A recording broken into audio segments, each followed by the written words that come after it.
झारखंड के सभी साथियों को जोहार। और आज के इस सेशन में हम लोग महामैराथन सेशन करने जा रहे हैं झारखंड सीजीएल के एग्जाम के लिए। आपका एग्जाम बहुत ही नज़दीक है, अब आपका टाइम है रिवीजन करने का। और इस सेशन के थ्रू आपको इन सारे सब्जेक्ट का एक से एक बेहतरीन क्वेश्चन देखने को मिलेगा, जहां से आपको प्रिपरेशन को बूस्ट मिलेगी। सबसे पहले हम लोगों का जो क्वेश्चन रहेगा जनरल नॉलेज में स्टैटिक पोर्शन का क्वेश्चन रहेगा, history, polity, economics, current affairs का क्वेश्चन आपको देखने को मिलेगा, साइंस का क्वेश्चन और कंप्यूटर का क्वेश्चन। इस प्रकार से टोटल जेएसएससी सीजीएल का 210 मार्क्स का ये महामैराथन होने जा रहा है आपका, जिसमें आपका सभी सब्जेक्ट को मिला करके 210 मार्क्स कवर होने वाली है। तो सेशन बहुत ही इंपॉर्टेंट है, बहुत ही उम्दा होने वाली है। आप लास्ट तक बने रहिएगा और सेशन को लाइक कीजिएगा, चैनल में नए हैं तो सब्सक्राइब कीजिएगा। Let's start the session. Session की शुरुआत करते हैं एक बहुत ही बेहतरीन क्वेश्चन के साथ। और पहला क्वेश्चन आपके पास कि भारत में कार्यकारी प्रमुख किसे माना जाता है। चार ऑप्शन है आपके पास, आपको सही उत्तर देना है कि भारत में कार्यकारी प्रमुख किसे माना जाता है। तो भारत में प्रधानमंत्री को जो है कार्यकारी प्रधान माना जाता है, कार्यकारी प्रमुख माना जाता है। और राष्ट्रपति को क्या माना जाता है, संवैधानिक प्रधान। राष्ट्रपति को क्या माना जाता है, संवैधानिक प्रधान जो है आपको राष्ट्रपति को माना जाता है। तो अगर आपसे पूछा जाए कि कार्यकारी प्रमुख कौन होंगे, तो प्रधानमंत्री होंगे। संवैधानिक प्रमुख कौन होंगे भारत का, तो भारत के राष्ट्रपति, जिसे हम लोग भारत का प्रथम नागरिक भी कहते हैं, वे भारत का संवैधानिक प्रधान होते हैं। इसको लेकर के डिटेल आपको इसका एक एक क्वेश्चन का एक एक ऑप्शन को हम लोग पोस्टमार्टम किए थे, वो वीडियो भी आपके पास आप चैनल में है, चैनल में जाकर आप देख लीजिएगा। ये महामैराथन सेशन होने वाली है और बहुत ही रैपिड फायर के थ्रू आपको 100 से 150 क्वेश्चन कराया जाएगा। क्वेश्चन नंबर सेकंड आपसे पूछा गया है कि कोणार्क का मंदिर का निर्माण किसने कराया था। तो कोणार्क का मंदिर कहां पर स्थित है, कोणार्क का मंदिर आपका उड़ीसा में स्थित है। कोणार्क में कौन सा मंदिर है, तो कोणार्क में सन टेम्पल है, सूर्य मंदिर है। अब आपसे क्वेश्चन में पूछा गया कि ये जो सूर्य टेम्पल है, सन टेम्पल है, जो कि कोणार्क में स्थित है, उसका निर्माण किसने कराया था। तो इसका निर्माण किसने कराया था, option number B, Narsingh Dev प्रथम ने इसका 13वीं सदी में कब किया था, ये भी आप याद रखिएगा, 13वीं सदी में इसका निर्माण कराया था। तो एक क्वेश्चन के थ्रू आपको बहुत सारी इंफॉर्मेशन मिलने वाली है, जिसके लिए सेशन आपके लिए बहुत ही ज़्यादा इंपॉर्टेंट हो जाती है एग्जाम पॉइंट ऑफ व्यू से। क्वेश्चन नंबर थर्ड की ओर आगे बढ़ेंगे हम लोग। और क्वेश्चन नंबर थर्ड आपके पास है कि निम्नलिखित में से कौन सा एक किसी मृत व्यक्ति का स्मारक नहीं है। 4 स्मारक दिया गया है, इनमें से जो है आपका 3 स्मारक मृत व्यक्ति से संबंधित है और कोई एक ऐसा है जो मृत व्यक्ति से संबंधित नहीं है। जैसे कि आप सभी जानते हैं ताजमहल क्या है, बेगम मुमताज महल जो शाहजहां की ओर से निर्माण कराया गया था स्मारक है, जो कि एक मृत व्यक्ति का स्मारक है। तो यहाँ जो आपका चार मीनार है वो एक मृत व्यक्ति का स्मारक नहीं है। चार मीनार कहाँ पर अगर आपसे पूछा जाए तो चार मीनार आपका हैदराबाद में है। चार मीनार कहाँ पर है, हैदराबाद। हैदराबाद कहाँ पर है, तेलंगाना में आपका हैदराबाद है। कमेंट बॉक्स में आप लोग लिखिएगा कि तेलंगाना राज्य का निर्माण किस साल हुआ, यानी कब हुआ और किस राज्य से अलग करके तेलंगाना को बनाया गया। क्वेश्चन नंबर 4 आपके पास कि सम्राट अशोक किसका उत्तराधिकारी थे। सम्राट अशोक किस वंश से बिलोंग करते थे, तो मौर्य वंश। कौन सा, मौर्यन एम्पायर से बिलोंग करते थे कौन, सम्राट अशोक। और ये सम्राट अशोक किसके उत्तराधिकारी थे। और मौर्य साम्राज्य के संस्थापक अगर आपसे पूछा जाए कि मौर्य साम्राज्य के संस्थापक कौन थे, तो मौर्य साम्राज्य के संस्थापक थे चंद्रगुप्त मौर्य। कौन थे, चंद्रगुप्त मौर्य। तो ये भी आप याद रखिएगा कि मौर्य साम्राज्य के जो संस्थापक थे वो कौन थे, चंद्रगुप्त मौर्य जो है मौर्य साम्राज्य के संस्थापक थे।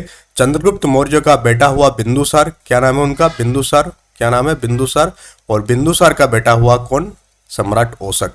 तो यहाँ पर हो जाएगा सम्राट अशोक किसके उत्तराधिकारी थे, तो सम्राट अशोक बिंदुसार के उत्तराधिकारी थे। किसके, बिंदुसार का। अगर आपसे पूछा जाए कि मौर्य साम्राज्य के अंतिम शासक कौन थे, तो मौर्य साम्राज्य के अंतिम शासक कौन थे, बृहद्रथ। कौन थे, बृहद्रथ जो है मौर्य साम्राज्य के अंतिम शासक थे। तो ये थी सम्राट अशोक के बारे में जानकारी। अब सम्राट मौर्य साम्राज्य के बारे में और एक जानकारी, मेगस्थानिज नामक एक राजदूत थे। कौन थे, मेगस्थानिज। मेगस्थानिज किसके राज दरबार में थे, अगर ये भी आपसे पूछा जाए कि मेगस्थानिज किसके राज दरबार में थे, तो मेगस्थानिज मौर्य साम्राज्य में थे, चंद्रगुप्त मौर्य के राज दरबार में थे। और मेगस्थानिज द्वारा लिखित पुस्तक का नाम आपको बताना है कि मेगस्थानिज द्वारा लिखी गई पुस्तक की नाम क्या है। ये भी एक इंपॉर्टेंट क्वेश्चन है और बार बार डिफरेंट एग्जाम में पूछा गया है कि मेगस्थानिज द्वारा लिखी गई पुस्तक की नाम क्या है, तो पुस्तक के नाम क्या है, इंडिका। पुस्तक के नाम क्या है, इंडिका। मेगस्थानिज द्वारा लिखी गई पुस्तक इंडिका। और मेगस्थानिज किसके राज दरबार में थे, मौर्य साम्राज्य में चंद्रगुप्त मौर्य के राज दरबार में थे मेगस्थानिज। अब नेक्स्ट क्वेश्चन को आगे बढ़ेंगे। नेक्स्ट क्वेश्चन है आपके पास कि निम्नलिखित में से कौन सा एक कोशिकीय जीव का उदाहरण है। तो हम लोग जानते हैं जो जीव होती है एक कोशिकीय होती है, बहुकोशिकीय होती है। तो इन चारों में से कौन सा जो आपका एक कोशिकीय जीव का उदाहरण है, यानी कि यूनिसेलुलर जीव का उदाहरण है। तो आपका प्रोटोजोआ, प्रोटोजोआ क्या है, एक कोशिकीय जीव का उदाहरण है। यूनिसेलुलर ऑर्गेनिज्म है कौन, प्रोटोजोआ। कौन हो गया आपका, प्रोटोजोआ आपका। और हम लोग बात करें एकाइनोडर्म्स, एकाइनोडर्म्स के जितने भी जीव होंगे, एकाइनोडर्म्स संघ, ये संघ है, ठीक है। एकाइनोडर्म्स संघ के जितने भी जीव होंगे वे सारे जीव समुद्री होंगे। कौन सा होगा, समुद्री जीव। तो समुद्री जीव किस संघ के अंतर्गत आता है अगर आपसे पूछा जाए तो क्या हो जाएगा आपका आंसर, एकाइनोडर्म्स जो हो जाएगा, आंसर हो जाएगा कि समुद्री जीव किस संघ के अंतर्गत आते हैं, तो एकाइनोडर्म्स संघ के अंतर्गत आते हैं समुद्री जीव।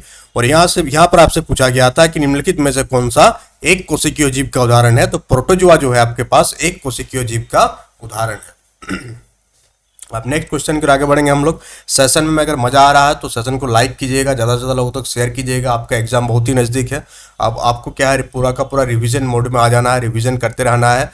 जो भी पढ़े हैं आप उसको रिवीजन जरूरी है, और जो भी नए इन्फॉर्मेशन आपको मिल रही है उसको आप क्या करेंगे, नोट डाउन करेंगे, सो दैट आपका जो नॉलेज में है वो क्या हो, नॉलेज इंक्रीज होते जाए और बाकियों से क्या रहे, आप आगे रहें। क्वेश्चन नंबर 6 बहुत ही इंपॉर्टेंट क्वेश्चन कि पेनिसिलिन का आविष्कार किसने किया। बहुत बार पूछा गया है एग्जाम, और ये जितने भी क्वेश्चन आपको स्क्रीन में दिख रहा है ये किसी न किसी एग्जाम में जरूर पूछा गया है, चाहे रेलवे में हो सकता है, पीएससी में हो सकता है, पब्लिक सर्विस कमीशन, या एसएससी में हो सकता है। तो किसी न किसी एग्जाम में जरूर ये क्वेश्चन पूछे गए हैं। तो क्वेश्चन नंबर 6 आपके पास कि पेनिसिलिन का आविष्कार किसने किया। 4 ऑप्शन आपके पास। तो पेनिसिलिन का जो आविष्कार किए थे, कौन किए थे, कंफ्यूजन हो जाता है, कभी कभी कोई सोचता है अलेक्जेंडर फ्लेमिंग होगा कि अलेक्जेंडर ग्राहम बेल होगा। तो पेनिसिलिन का आविष्कार किसने किए थे, अलेक्जेंडर फ्लेमिंग जो है वो पेनिसिलिन का आविष्कार किए थे। अगर हम लोग बात करें, पूछे आपसे कि पेनिसिलिन की खोज कब हुआ था, तो 1928, कब, 1928 में जो है आपका पेनिसिलिन की खोज हुआ था। अगर आपसे पूछा जाए कि अलेक्जेंडर ग्राहम बेल को किस खोज के लिए जाना जाता है, तो अलेक्जेंडर ग्राहम बेल ही है जिसने क्या किया था, टेलीफोन का आविष्कार किया था। किसका आविष्कार किया था, तो टेलीफोन। आप याद रखिएगा कि पूछा जाए आपसे क्वेश्चन कि टेलीफोन का आविष्कार किसने किया था, तो टेलीफोन का आविष्कार ग्राहम बेल के द्वारा किया गया था। ग्राहम बेल के द्वारा किया गया था, किसका, टेलीफोन का आविष्कार। साथ ही साथ अलेक्जेंडर ग्राहम बेल को और किस लिए जाना जाता है, माइक्रोफोन। किसके लिए, माइक्रोफोन। माइक्रोफोन का भी खोज कौन किए थे, अलेक्जेंडर ग्राहम बेल जो है माइक्रोफोन का खोज किए थे। अगर आपसे पूछा जाए कि जीवाणु की खोज किसने किया था, जीवाणु को इंग्लिश में हम लोग क्या कहते हैं, बैक्टीरिया, ठीक है, जीवाणु को क्या कहते हैं, बैक्टीरिया।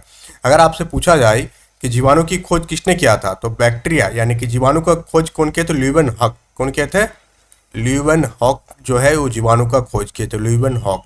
कब हुआ था जीवाणु का खोज, 1683 में जो है आपका बैक्टीरिया का खोज हुआ था, जीवाणु का खोज हुआ था। अगर आपसे पूछा जाए कि विषाणु जो वायरस है, वायरस की खोज किसने किया, तो वायरस, तो आप याद रखिएगा वायरस को हम लोग हिंदी में विषाणु बोलते हैं और बैक्टीरिया को हिंदी में हम लोग जीवाणु बोलते हैं। और वायरस की खोज किसने किया था, कब हुआ था खोज, 1892 में वायरस की खोज हुआ था। कब हुआ था, 1892, यानी पहले किसकी खोज हुई थी, जीवाणु की खोज हुई थी, उसके बाद विषाणु का क्रम आता है। और इनका खोज किसने किया था, इवान विस्की। किसने किया था, ये आप याद रखिएगा, इवान विस्की। इवान विस्की जो है वो आपका विषाणु का खोज किए थे। और इवान विस्की कौन थे, एक रूसी वनस्पति शास्त्री थे। कौन थे, एक रशियन थे और एक बोटनिस्ट थे, यानी वनस्पति शास्त्री थे। तो ये क्वेश्चन को आपको आपके पास पूरा खोल कर रख दे, इससे रिलेटेड जो भी चीज़ें हैं, जो भी डाटा थी वो आपके माइंड में फिट हो गया होगा। और ये सब चीज़ें बहुत ही इंपॉर्टेंट कैटेगरी का है कि पेनिसिलिन का आविष्कार कब हुआ, जीवाणु की खोज कब हुआ, जीवाणु की खोज किसने किया, विषाणु की खोज कब हुआ, विषाणु की खोज किसने किया। ये क्वेश्चन आपको एकदम एग्जाम में, पेपर में आपको आ सकता है, पेपर में छप सकती है, इस प्रकार का क्वेश्चन है ये सारा। आप नेक्स्ट क्वेश्चन की ओर आगे बढ़ेंगे। आप क्वेश्चन नंबर 7। क्वेश्चन नंबर 7 एक बहुत ही इंपॉर्टेंट कैटेगरी का क्वेश्चन है, एक मोस्ट इंपॉर्टेंट कैटेगरी का क्वेश्चन है। ये आप याद रखिएगा पूरा कि भारतीय संविधान में पहली बार संविधान संशोधन कब हुआ था। तो इससे पहले, इस क्वेश्चन को करने से पहले पूछते आपसे कि भारतीय संविधान में जो संशोधन करने की जो प्रक्रिया है वो किस देश से लिया गया था। तो आपका किस देश से लिया गया था, साउथ अफ्रीका। साउथ अफ्रीका के संविधान से लिया गया था कि भारतीय संविधान में क्या किया जा सकता है, संशोधन किया जा सकता है। इसलिए कहा जाता है कि भारतीय संविधान लचीला है और साथ ही साथ कठोर भी है। संशोधन करने की जो प्रक्रिया है इसलिए बोला जाता है कठोर है, और संशोधन कर सकते हैं इसलिए बोला जाता है कि लचीला है भारतीय संविधान। तो ये है भारतीय संविधान की खासियत। और भारतीय संविधान में जो पहली संशोधन हुई थी कब हुई थी, 1951। आपको याद होगा, ऑप्शन नंबर बी, 1951 में भारतीय संविधान में पहली बार संशोधन किया गया था। और इस संशोधन द्वारा संविधान में क्या हुआ था, 9th शेड्यूल जो है, 9वीं अनुसूची, 9th शेड्यूल को जोड़ा गया था। नाइन्थ शेड्यूल को अगर ये आपसे पूछा जाए उल्टा टाइप से कि नाइन्थ शेड्यूल को भारतीय संविधान में किस संशोधन के द्वारा जोड़ी गई थी, तो पहली संशोधन भारत के संविधान का फर्स्ट अमेंडमेंट के थ्रू नाइन्थ शेड्यूल को भारतीय संविधान में जोड़ा गया था। और ये कब हुआ था? 1951 में हुआ था। भारतीय संविधान में हम लोग संशोधन कर सकते हैं, ये किस देश से लिया गया? ये साउथ अफ्रीका से लिया गया। किससे लिया गया? साउथ अफ्रीका से लिया गया। और साथ ही साथ आर्टिकल 368 आप लोग याद रखिएगा कि आर्टिकल 368 किसके बारे में है? तो आर्टिकल 368 में संसद को किसको, अगर आपसे पूछा जाए कि संविधान संशोधन का अधिकार किसके पास है, तो ये संसद के पास है। किसके पास है? संसद के पास। और ये कहाँ पर डिस्क्राइब किया गया है? आर्टिकल 368 में इस बात को बताया गया है कि संसद को जो है संविधान के किसी भी भाग को संशोधन करने का अधिकार है। संसद क्या कर सकती है? संसद किसी भी भाग को क्या कर सकती है? संशोधन कर सकती है। कौन सा आर्टिकल? आर्टिकल 368। पहले संविधान संशोधन 1951। इसमें कौन सा अनुसूची जोड़ा गया? नाइन्थ शेड्यूल इसमें जोड़ा गया। संविधान संशोधन की प्रक्रिया किस देश से लिया गया? साउथ अफ्रीका से लिया गया। तो आपको समझ में आ गया, क्लियर हो गया। संविधान संशोधन से रिलेटेड जो भी बातें थी वो आपको बता दी। अब क्वेश्चन नंबर 8 की ओर आप आगे बढ़ेंगे। क्वेश्चन नंबर 8 आपसे पूछा गया है कि जो कुचिपुड़ी नृत्य शैली का प्रारंभ भारत के किस भाग से हुआ? तो कुचिपुड़ी, आपको नाम याद होगा, कुचिपुड़ी नृत्य शैली का प्रारंभ भारत के किस भाग से हुआ है? तो ये भारत का आंध्र प्रदेश। कुचिपुड़ी नृत्य शैली भारत के आंध्र प्रदेश से बिलोंग करते हैं। कहाँ से बिलोंग करता है? आंध्र प्रदेश से बिलोंग करता है। आप लोग आंध्र प्रदेश की राजधानी कमेंट बॉक्स में बताइएगा कि आंध्र प्रदेश की राजधानी कहाँ पर है। आंध्र प्रदेश की राजधानी कहाँ पर है, ये आपको कमेंट बॉक्स में बताना है। और कुचिपुड़ी नृत्य शैली जो है वो कहाँ की है? आंध्र प्रदेश की। कुचिपुड़ी नृत्य शैली कहाँ की है? आंध्र प्रदेश की है। अब महाराष्ट्र का नृत्य शैली अगर आपसे पूछा जाए कि महाराष्ट्र की नृत्य शैली कौन कौन सा है, तो जैसे लावनी हो गया, तमाशा हो गया, ये सारे आपका महाराष्ट्र का नृत्य शैली है। कौन कौन सा? लावनी, तमाशा। ये लावनी वाला बार बार एग्जाम में पूछा जाता है, तो लावनी, तमाशा ये सब कहाँ की है? महाराष्ट्र का नृत्य शैली है। अब क्वेश्चन नंबर 9 की ओर हम लोग आगे बढ़ेंगे। क्वेश्चन नंबर 9 एक बहुत ही बेहतरीन क्वेश्चन, ये झारखंड जीके में भी पूछा जा सकता है और झारखंड के जीएस में भी, जीएस सेक्शन में भी इस क्वेश्चन को पूछा जा सकता है कि किस नदी को बंगाल का शोक यानी सोरो ऑफ बंगाल कहा जाता है? तो ये हर एक झारखंड के तैयारी करने वाले बच्चों को पता होगा कि बंगाल का शोक किस नदी को कहा जाता है? दामोदर नदी को बंगाल का शोक कहा जाता है। अगर आपसे पूछा जाए कि दामोदर नदी का उद्गम स्थल कहाँ है, दामोदर नदी का उद्गम स्थल, ये आपका झारखंड जीके में भी आ सकता है क्योंकि ये झारखंड का एक महत्वपूर्ण नदी है कि उद्गम स्थल कहाँ है। और इस दामोदर नदी का जो उद्गम स्थल है अपना ही झारखंड में है और वो कहाँ पर है? आपका लातेहार में। कौन सा जिला में है? लातेहार। लातेहार में एक टोरी नामक जगह है। कौन सा जगह? टोरी। तो लातेहार में एक टोरी नामक जगह है जहाँ से जो है आपका दामोदर नदी का उद्गम होती है। और ये कौन सा पठार में अगर आपसे पूछा जाए तो छोटानागपुर का पठार। कौन सा पठार? छोटानागपुर के पठार से इसका उद्गम हुआ है, लातेहार के टोरी नामक स्थल से। लातेहार का कौन सा स्थल से? टोरी नामक स्थल से। साथ ही दामोदर नदी और का इंपॉर्टेंट क्या हो जाता है कि भारत का पहला बहुउद्देशीय नदी घाटी परियोजना जो है जिसका शुरुआत 1948 में हुआ था, किस नदी में हुआ था? दामोदर नदी में। तो कौन सा? आप याद रखिएगा, यहाँ लिख देते हैं, भारत का पहला बहुउद्देशीय, कौन सा? बहुउद्देशीय नदी घाटी परियोजना। बहुउद्देशीय नदी घाटी परियोजना की शुरुआत भी कौन सी नदी से हुआ था? नदी घाटी परियोजना। इसकी शुरुआत कौन सा नदी से हुआ था? आपका दामोदर नदी से हुआ था।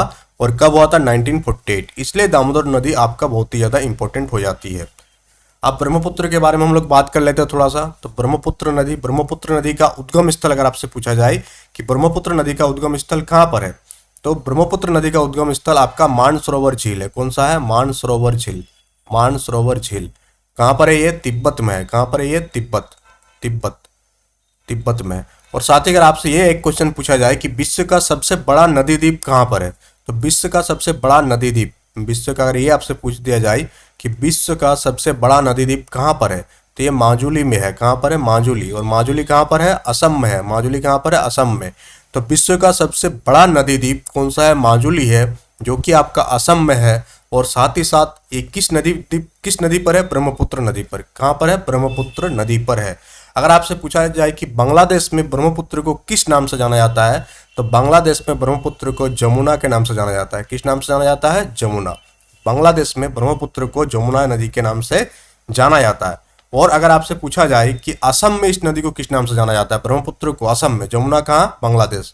जमुना कहाँ हो गया? बांग्लादेश में जो है इसको जमुना कहा जाता है, और असम में इसको दिहांग कहा जाता है। क्या कहा जाता है? दिहांग। तो दिहांग नदी मतलब ब्रह्मपुत्र नदी, और ये कहाँ कहा जाता है? असम में। असम में ब्रह्मपुत्र को दिहांग नदी के नाम से जाना जाता है। कौन सा नदी? दिहांग। तो बंगाल का शोक कौन हो गया आपका? दामोदर नदी बंगाल का शोक हो गया आपका। दामोदर नदी का उद्गम स्थल कहाँ है? लातेहार का टोरी नामक क्षेत्र से उद्गम स्थल होता है, जो कि छोटानागपुर के पठार में है। दामोदर नदी पर ही पहली बार बहुउद्देशीय नदी घाटी परियोजना की शुरुआत हुई थी। कब हुई थी? 1948 में हुआ था। ब्रह्मपुत्र के बारे में कि ब्रह्मपुत्र का उद्गम स्थल कहाँ है, तो ब्रह्मपुत्र का उद्गम स्थल आपका मानसरोवर झील तिब्बत में है। बांग्लादेश में ब्रह्मपुत्र को किस नाम से जाना जाता है? बांग्लादेश में ब्रह्मपुत्र को जमुना के नाम से जाना जाता है। असम में ब्रह्मपुत्र को दिहांग नदी के नाम से जाना जाता है। और विश्व का सबसे बड़ा नदी द्वीप वो कहाँ पर है? माजुली असम में है। ये आपको क्लियर हो गया क्वेश्चन नंबर 9। अब हम लोग आगे बढ़ेंगे, क्वेश्चन नंबर 10 की ओर देखेंगे। क्वेश्चन नंबर 10 आपसे पूछा गया कि थर्मोस्कोप का आविष्कारक किसे माना जाता है? थर्मोस्कोप का आविष्कारक किसे? तो थर्मोस्कोप का आविष्कारक जो है वो गैलीलियो गैलीली है। और ये कब हुआ था? 1593 ईस्वी में जो है थर्मोस्कोप का आविष्कार किया था। अगर आपसे पूछा जाए कि कोपरनिकस क्या कहते? ग्रह की गति का नियम दिए थे। कौन दिए थे? कोपरनिकस। ग्रह की गति के नियम किसके द्वारा दिया गया था? तो ग्रह के गति के नियम आपका कोपरनिकस के द्वारा दिया गया था। क्वेश्चन नंबर 11 कि महाराणा प्रताप के घोड़े का नाम क्या था?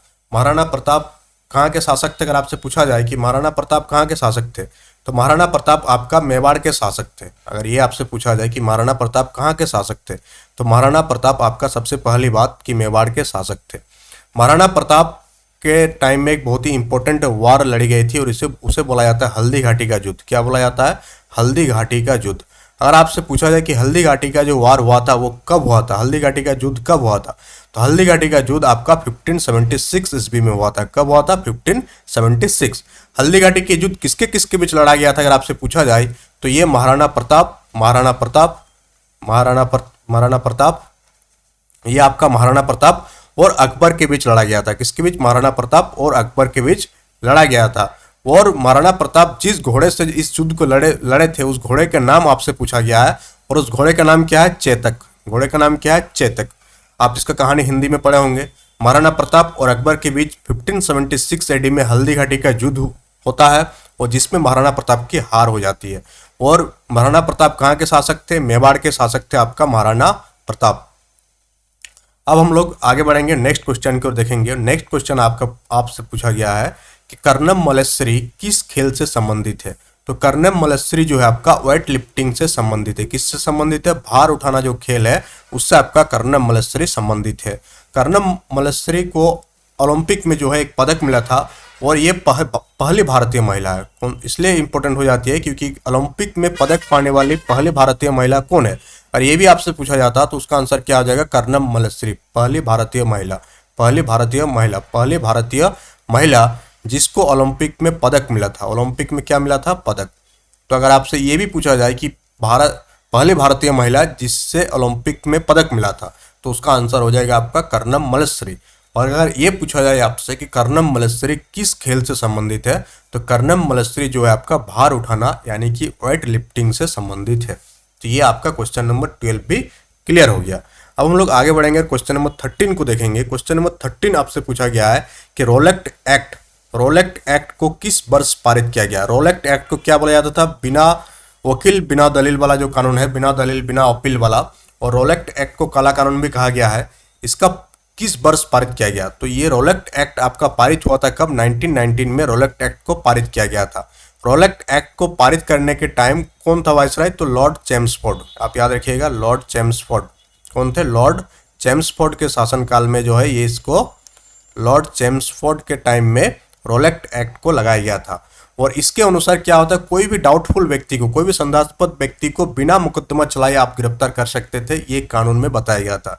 और इसी कानून के विरोध में क्या हुआ था?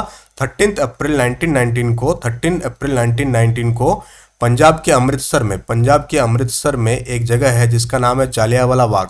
इसका नाम क्या है? जालियांवाला बाग। इसके बारे में आप लोग सभी जानते हैं। ये भी आपसे पूछा जा सकता है कि जालियांवाला बाग हत्याकांड कब हुआ था? तो जालियांवाला बाग नामक एक जगह है जहां पर इस कानून के विरोध में एक शांतिपूर्ण सभा का आयोजन किया गया था। और इस सभा में जनरल डायर जो है अंधाधुंध गोली चलाए थे और बच्चे बूढ़े और जो भी थे उसको क्या था, गोलियों से भून दिया गया था, एक नरसंहार हुआ था। कौन किया था? General Dyer. कौन किया था? General Dyer. कौन किया था? ये जनरल डायर इस पर गोली चलाया था। कहाँ पर? अमृतसर में जलियांवाला बाग पर, जिसे हम लोग जलियांवाला बाग हत्याकांड के नाम से जानते हैं। किस नाम से जानते हैं? जलियांवाला बाग हत्याकांड के नाम से। तो जलियांवाला बाग हत्याकांड किसके द्वारा कराया गया था? जनरल डायर के द्वारा कराया गया था। कब हुआ था? 13 अप्रैल 1919 को हुआ था। और फिर जब जनरल डायर इंग्लैंड भाग गया था तो अमृतसर का ही एक बेटा यानी पंजाब का जो एक महान स्वतंत्रता सेनानी उधम सिंह, कौन? उधम सिंह। उधम सिंह जो है इंग्लैंड में जाकर जनरल डायर को गोली मारे थे। कहाँ पर जाके? इंग्लैंड में जाकर जो है जनरल डायर को गोली मारे थे। ये भारत के एक महान स्वतंत्रता सेनानी, भारत के एक महान शहीद, कौन? उधम सिंह। ये भी आपसे पूछा जाता है कोई के एग्जाम में कि जनरल डायर की हत्या किसने किए थे? तो शहीद उधम सिंह ने जो है जनरल डायर का हत्या किया था। यह क्वेश्चन था आपका। रोलेक्ट एक्ट को किस वर्ष पारित किया गया? तो रोलेक्ट एक्ट को 1919 में पारित किया गया। कब पारित किया गया? 1919 में रोलेक्ट एक्ट को पारित किया गया। हम लोग नेक्स्ट जाएंगे। नेक्स्ट क्वेश्चन पूछा गया आपसे कि हमारे चंद्रमा का चक्कर लगाने वाला पहला उपग्रह कौन सा था? चंद्रमा का चक्कर। तो चंद्रमा क्या है? चंद्रमा एक उपग्रह है। चंद्रमा क्या है? एक उपग्रह है। किसका उपग्रह है? पृथ्वी का एकमात्र प्राकृतिक उपग्रह है। पृथ्वी का उपग्रह कितनी है? पृथ्वी का अपना उपग्रह की संख्या कितनी है? एक। किसका है? एक। पृथ्वी का एक है। और साथ ही आपको कमेंट बॉक्स में बताना है कौन सा ऐसा दो ग्रह है सोलर सिस्टम में जिसके पास कोई भी उपग्रह नहीं है। कौन सा ऐसा दो ग्रह है जिसके पास कोई भी उपग्रह नहीं है? ये आपको कमेंट बॉक्स में कमेंट करके बताना है।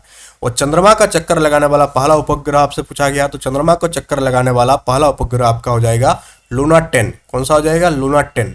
अपोलो 11 के बारे में अगर हम लोग बात करें तो अपोलो 11 पहला मिशन था जिसमें क्या मानव को चंद्रमा पर उतारा गया था। तो ये पहला मिशन, पृथ्वी की ओर से पहला मिशन अपोलो 11 जिसमें मानव को चंद्रमा पर उतारा गया था।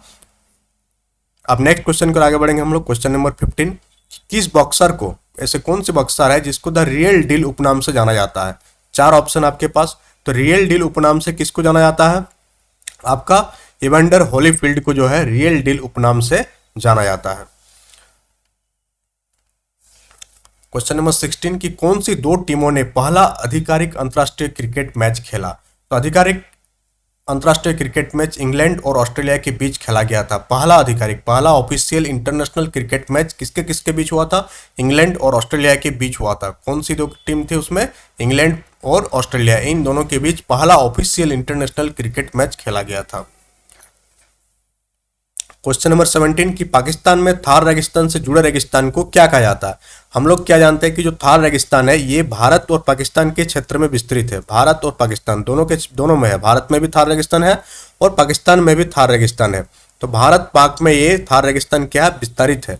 भारत में इसको थार रेगिस्तान कहा जाता है। तो थार रेगिस्तान से जुड़े जो रेगिस्तान है उसको पाकिस्तान में क्या कहा जाता है, ये आपसे पूछा गया। तो पाकिस्तान में इसे चोलिस्तान कहा जाता है। क्या कहा जाता है इसको? पाकिस्तान में इसे चोलिस्तान कहा जाता है। और थार रेगिस्तान के बारे में और एक डाटा कि थार रेगिस्तान कितने किलोमीटर क्षेत्र पर फैला हुआ है? तो लगभग 2,60,000 किलोमीटर स्क्वायर क्षेत्र में जो है आपका थार रेगिस्तान फैला हुआ है।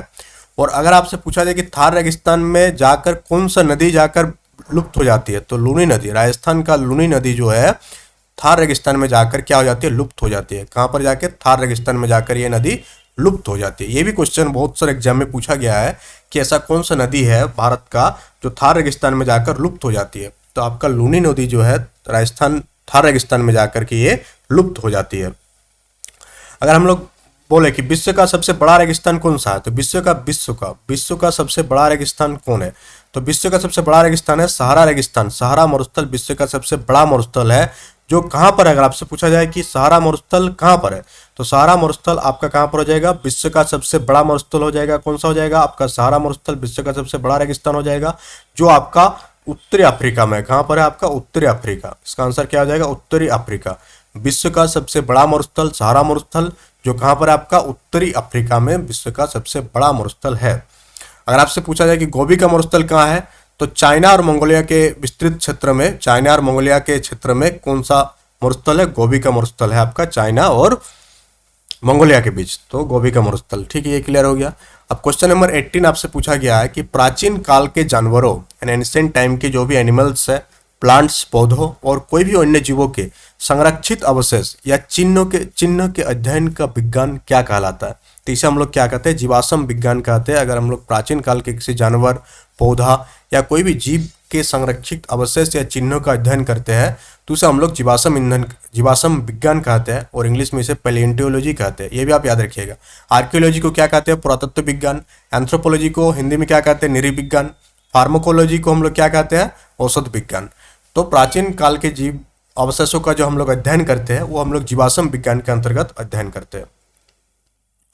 क्वेश्चन नंबर 19 आपसे पूछा गया है कि निम्नलिखित में से किसे मार्स गैस भी कहा जाता है? 4 ऑप्शन है आपके पास। तो मीथेन को जो है मार्स गैस कहा जाता है। किसको? मीथेन को आपको क्या कहा जाता है? मार्स गैस कहा जाता है। किसको? मीथेन को। मीथेन का रासायनिक फॉर्मूला क्या है? तो CH4 मीथेन का रासायनिक फॉर्मूला है। अगर आपसे पूछा जाए कि ऐसा कौन सा गैस है जो फूलों का रंग उड़ा देती है, ये क्वेश्चन भी एग्जाम में आ सकता है कि फूलों का रंग उड़ा देने वाले गैस का नाम क्या है? फूलों का रंग उड़ा देने वाली गैस का नाम क्या है? रंग उड़ा देने वाली गैस। तो फूलों का रंग उड़ा देने वाले गैस कौन सा हो जाएगा आपका? क्लोरीन। कौन सा हो जाएगा? क्लोरीन। तो क्लोरीन गैस जो है आपका फूलों का रंग को उड़ा देती है। अगर आपसे पूछा जाए और एक चीज कि अक्रिय गैस यानी इनर्ट गैस की संख्या कितनी है, तो इनर्ट गैस की जो संख्या है वो कितनी है? 6। अक्रिय गैसों की संख्या कितनी है? 6 आपका अक्रिय गैस हो गया। और एक चीज पूछा जाता है बार बार एग्जाम में साइंस में कि प्राकृतिक गैस किन 2 गैसों का मिश्रण है? ये भी आपसे पूछा जा सकता है कि नेचुरल गैस जो है आपका किन 2 गैसों का मिश्रण है? तो प्राकृतिक गैस आपका किसका मिश्रण है? ब्यूटन। किसका है? ब्यूटन और प्रोपेन का मिश्रण है। कौन सा? प्राकृतिक गैस, नेचुरल गैस। ये आपसे पूछा जा सकता है कि नेचुरल गैस किन 2 गैसों का मिश्रण है? तो नेचुरल गैस जो है आपका ब्यूटन और प्रोपेन, इन 2 गैसों का मिश्रण है। कौन सा? आपका नेचुरल गैस। क्वेश्चन नंबर 20 बहुत ही इंपॉर्टेंट क्वेश्चन कि ब्रिक्स जो है आपका BRICS, ब्रिक्स में जो अक्षर B है वो किस देश को डिनोट करता है? तो ब्रिक्स में आपको बता दे सबको, B मतलब ब्राजील, B मतलब हो गया ब्राजील। R क्या हो गया आपका? R हो गया आपका रसिया। I में क्या हो गया? अपना प्यारा इंडिया। तो ब्रिक्स में कौन कौन सा देश शामिल है अगर आपसे पूछा जाए तो ये भी आपको यहाँ से क्लियर हो जाएगा। C से हो जाएगा आपका चाइना, और S से आपका क्या हो जाएगा? South Africa. S से क्या हो जाएगा आपका? South Africa. तो ब्रिक्स में आपका कितना देश शामिल है? तो टोटल आपका 5 देश शामिल है, जिसमें पहला है ब्राजील, रसिया, इंडिया, चाइना, साउथ अफ्रीका। अगर आपसे पूछा जाए कि ब्रिक्स में सबसे लास्ट में कौन सा देश शामिल हुआ है, तो सबसे लास्ट शामिल होने वाला देश का नाम क्या है? South Africa. सबसे लास्ट जो है ब्रिक्स में शामिल होने वाला देश कौन है? South Africa. अगर आपसे पूछा जाए कि साउथ अफ्रीका ब्रिक्स में कब शामिल हुआ था, तो 14 अप्रैल 2011 को साउथ अफ्रीका सबसे लास्ट में ऐड होने वाला देश है। या इस टाइप से भी बोला जा सकता है कि ब्रिक्स में सबसे नवीनतम देश कौन है शामिल होने वाला, तो वह आपका साउथ अफ्रीका। ये आपको क्लियर हो गया। ब्रिक्स में अक्षर B किसको? तो अक्षर B ब्राजील को जो है डिनोट करता है। ब्राजील, B मतलब ब्राजील, R मतलब रसिया, I मतलब इंडिया, C मतलब चाइना और S मतलब साउथ अफ्रीका। सबसे नवीनतम देश शामिल होने वाला साउथ अफ्रीका। कौन सा? South Africa. अब देखिए आपका एग्जाम में है कि देश का राजधानी और मुद्रा के बारे में आपसे क्वेश्चन पूछा जाएगा।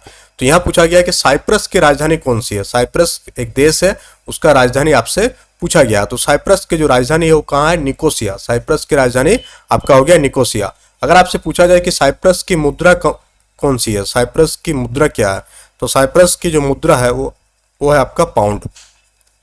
तो साइप्रस की राजधानी कौन सी है? साइप्रस की राजधानी आपका निकोसिया हो गया। और साइप्रस की मुद्रा क्या है? तो साइप्रस की जो मुद्रा हो गया वो हो गया आपका पाउंड। क्वेश्चन नंबर 22 आपसे पूछा गया कि पृथ्वी का आकार कैसा है, यानी पृथ्वी गोल है कि चपटा है कि आयताकार है, ये आपसे पूछा गया कि पृथ्वी का आकार क्या है। तो पृथ्वी का जो आकार है वो आपका क्या है? पृथ्वी का आकार आपका हो जाएगा चपटा गोल, नारंगी चपटा गोल के समान क्या है? पृथ्वी का आकार है। तो पृथ्वी का आकार क्या हो जाएगा? चपटा गोल पृथ्वी का आकार हो जाएगा। क्वेश्चन नंबर 23 आपसे पूछा गया है। क्वेश्चन नंबर 23 में ये आपसे बात किया गया है कि, और एक क्वेश्चन 22 से ही, कि पृथ्वी कितना डिग्री कोण पर झुका हुआ है? पृथ्वी कितना डिग्री कोण पर झुका हुआ है? तो 23:½ डिग्री पर झुका हुआ है। पृथ्वी टिल्ट है, पृथ्वी पूरी इस टाइप से नहीं है, पृथ्वी क्या है? झुका हुआ है। और कितना डिग्री पर झुका हुआ आपसे पूछा गया है? तो 23:½ डिग्री पर झुका हुआ है, या 23.5 भी हम लोग इसे बोल सकते हैं। 23.5 डिग्री पर पृथ्वी क्या है? झुकी हुई है। ये क्लियर हो गया, ये क्वेश्चन एक इंपॉर्टेंट था। क्वेश्चन नंबर 23 आपसे पूछा गया है कि अरुणा आसफ अली, क्या नाम है, अरुणा आसफ अली को कहां पर भारतीय राष्ट्रीय कांग्रेस ध्वज फहराने के लिए याद किया जाता है? तो अरुणा आसफ अली को भारत छोड़ो आंदोलन के दौरान राष्ट्रीय ध्वज फहराने के लिए याद किया जाता है। अगर आपसे पूछा जाए कि भारत छोड़ो आंदोलन कब हुआ था, तो भारत छोड़ो आंदोलन कब हुआ था आपका 9 अगस्त 1942। कब? 9 अगस्त, 9 अगस्त 1942 में आपका भारत छोड़ो आंदोलन हुआ था। अगर आपसे पूछा जाए कि असहयोग आंदोलन कब हुआ था, तो असहयोग आंदोलन 1920 1920 में आपका असहयोग आंदोलन हुआ था। अगर आपसे पूछा जाए कि सविनय अवज्ञा आंदोलन कब हुआ था, तो 1930 आप याद रखिएगा, 6 अप्रैल 1930। कब? 6 अप्रैल, आप ये भी याद रखिएगा, 6 अप्रैल 1930। कब? 6 अप्रैल 1930 को सविनय अवज्ञा आंदोलन की शुरुआत हुआ था। 9 अगस्त 1942 को क्या हुआ था, भारत छोड़ो आंदोलन हुआ था। और 1920 को क्या हुआ था, असहयोग आंदोलन हुआ था। तो ये भी आपको क्लियर हो गया। इन तीनों डेट, ये तीनों आंदोलन का जो डेट है बहुत ही इंपॉर्टेंट है। आपसे बार बार एग्जाम में पूछा जाता है कि असहयोग आंदोलन कब हुआ था, सविनय अवज्ञा आंदोलन कब हुआ था, भारत छोड़ो आंदोलन कब हुआ था। अब हम लोग आगे बढ़ेंगे क्वेश्चन नंबर 24 कि मृणालिनी साराभाई का हाल ही में निधन हो गया, वो किस फील्ड से बिलोंग करती थी? तो मृणालिनी साराभाई जो है आपका क्लासिकल डांसर थी, यानी कि एक शास्त्रीय नृत्यांगना थी, क्लासिकल डांसर थी। तो मृणालिनी साराभाई के बारे में क्लियर हो गया, क्या थी, क्लासिकल डांसर। क्वेश्चन नंबर 25 आपसे पूछा गया कि वास्को डी गामा भारत कब आया था? तो वास्को डी गामा एक पुर्तगाली था और भारत कब आया था, ये 1498। भारत कब आया था, ये 1498 को जो है वास्को डी गामा भारत आया था। और भारत के किस जगह पर उतरा था, ये कालीकट नामक जगह पर सबसे पहली बार पहुंचा था। कौन? वास्को डी गामा कालीकट नामक जगह पर सबसे पहली बार पूछा था। और ये पहला व्यक्ति है जो भारत और यूरोप, यानी इंडिया और यूरोप के बीच जो सी रूट है उसकी खोज किया था। अगर ये आपसे पूछा जाए कि किसने भारत और यूरोप के बीच का जो सी रूट यानी समुद्री मार्ग है उसका खोज किया था, तो आपका वास्को डी गामा भारत और यूरोप के बीच का सी रूट की खोज किया था। और सबसे पहली बार आया था 1498 को। और कहां पर उतरा था? कालीकट नामक जगह पर उतरा था। और उस टाइम जो राजा थे वहां कालीकट का, जमोरिन। कौन थे? जमोरिन वहां के राजा थे, जमोरिन वहां के राजा थे। और साथ ही अगर आपसे पूछा जाए कि पुर्तगालियों ने अपना पहला व्यापारिक कोठी कहां पर खोला, तो पुर्तगालियों ने अपना पहला व्यापारिक कोठी इंडिया में कहां पर खोला, आपका कोचीन में खोला। कहां पर खोला? कोचीन में। ये भी क्वेश्चन आपसे पूछा जाता है कि अंग्रेजों ने अपना पहला व्यापारिक कोठी कहां पर खोला। ये आपको कमेंट बॉक्स में बताना है कि अंग्रेजों ने अपना पहला व्यापारिक कोठी कहां पर खोला। पुर्तगाली कहां पर खोला? तो पुर्तगाल जो खोला आपका कहां पर खोला? कोचीन में। इंग्लैंड वाला आपको क्या करना है, कमेंट बॉक्स में कमेंट करके बताना है कि इंग्लैंड अपना पहला व्यापारिक कोठी कहां पर खोला। क्वेश्चन नंबर 26 आपसे पूछा गया है कि मंगल ग्रह के कितने चंद्रमा है? इसका बोलने का यह मतलब है कि मंगल ग्रह का कितना उपग्रह है, मंगल ग्रह का अपना कितना उपग्रह है। जैसे पृथ्वी का उपग्रह की संख्या अगर हम लोग बात करें कि पृथ्वी में कितने उपग्रह है, पृथ्वी का अपना कितना उपग्रह है, तो पृथ्वी का अपना एक ही उपग्रह है जिसे हम लोग क्या कहते हैं, चंद्रमा। क्या कहते हैं? जिसे हम लोग चंद्रमा कहते हैं या चांद कहते हैं। तो चांद पर पहुंचने वाला पहला मानव मिशन कौन सा था? अपोलो 11। कौन सा था? अपोलो 11। अपोलो 11 जो है आपका चांद पर पहुंचने वाला पहला मानव मिशन था। चांद पर उतरने वाला पहला व्यक्ति कौन था? नील आर्मस्ट्रांग चांद पर उतरने वाला पहला व्यक्ति था। यहाँ आपसे पूछा गया मंगल के बारे में। मंगल के बारे में सबसे पहला इंफॉर्मेशन कि मंगल को हम लोग किस ग्रह के नाम से जानते हैं? लाल ग्रह के नाम से जानते हैं। लाल ग्रह के नाम से क्यों जानते हैं? क्योंकि वहां पर फास्फोरस की अधिकता के कारण, किसका अधिकता के कारण?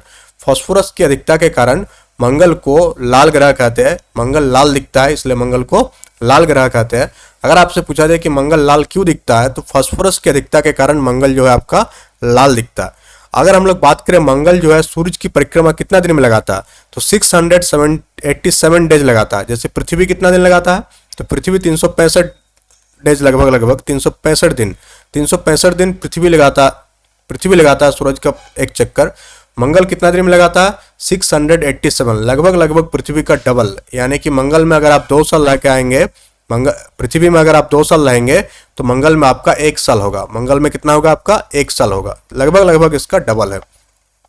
तो मंगल को लाल ग्रह कहा जाता है। फास्फोरस की अधिकता के कारण लाल ग्रह है ये। 687 डेज में ये सूरज का चक्कर लगाती है, सूरज की परिक्रमा लगाता है। मंगल ग्रह के पास कितने उपग्रह है? 2 उपग्रह। कितने उपग्रह है? मंगल ग्रह के पास कितने उपग्रह है? 2।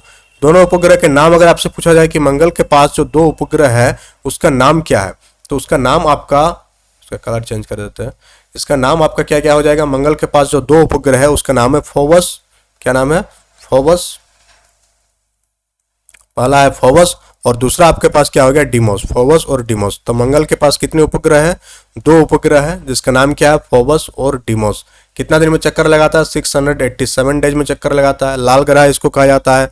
और सॉरी, फॉस्फोरस नहीं होगा, ये लाल ग्रह जो कहा जाता है इसको आयरन ऑक्साइड के कारण। किसके कारण, आयरन ऑक्साइड। लाल ग्रह किस लिए कहा जाता है, आयरन ऑक्साइड के कारण। सॉरी, इसके लिए आयरन ऑक्साइड, आयरन ऑक्साइड के कारण मंगल को लाल ग्रह कहा जाता है।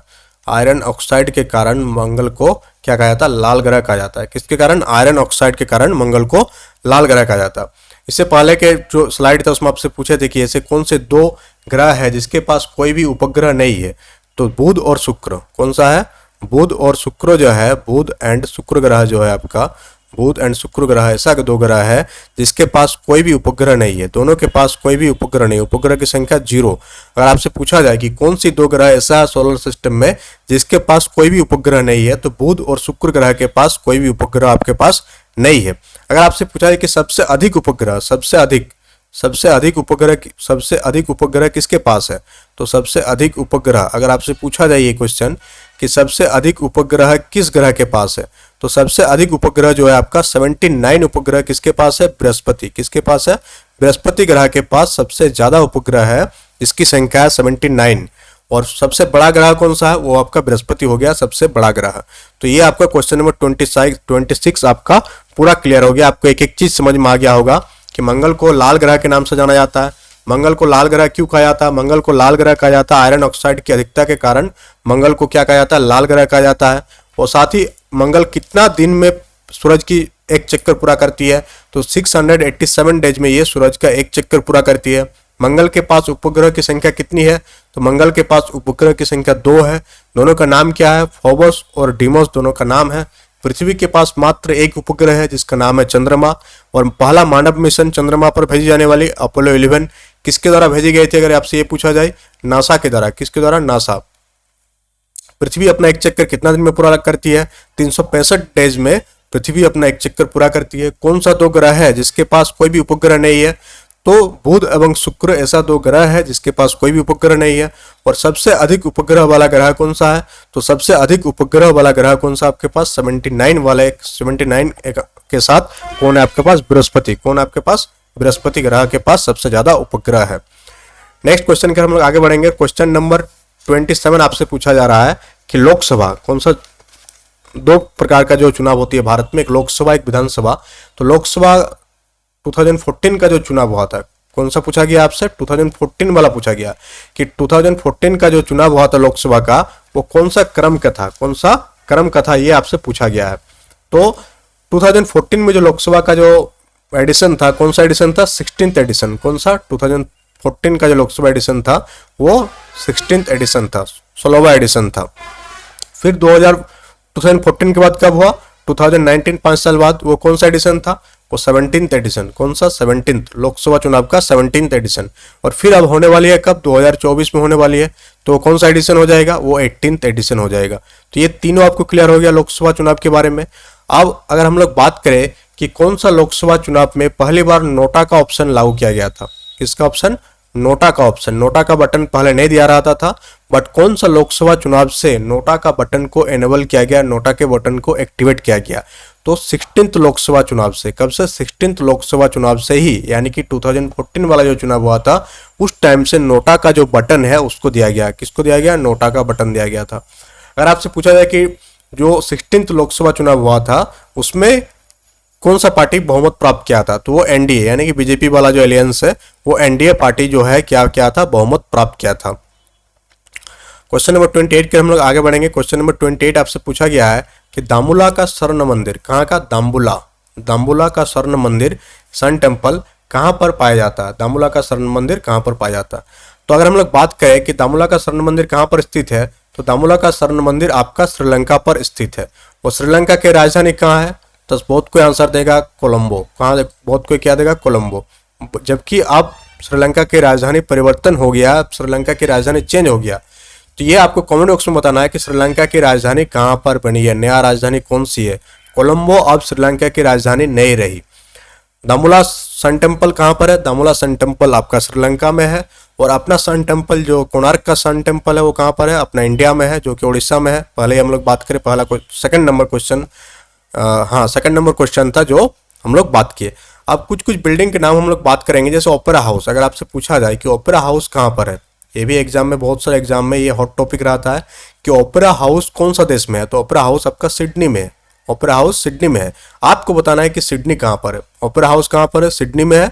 और आपको कमेंट बॉक्स में क्या बताना है कि सिडनी कहाँ पर है। और आपसे अगर पूछा जाए कि श्वेत यानी व्हाइट ड्रैगन पैगोडा, जिसे हम लोग क्या बोलते हैं, white dragon pagoda, white dragon pagoda, white dragon pagoda कहाँ पर है, तो व्हाइट ड्रैगन पैगोडा कहाँ पर है, रंगून। कहाँ पर है, रंगून। रंगून कहाँ पर है, म्यांमार। रंगून कहाँ पर है, म्यांमार।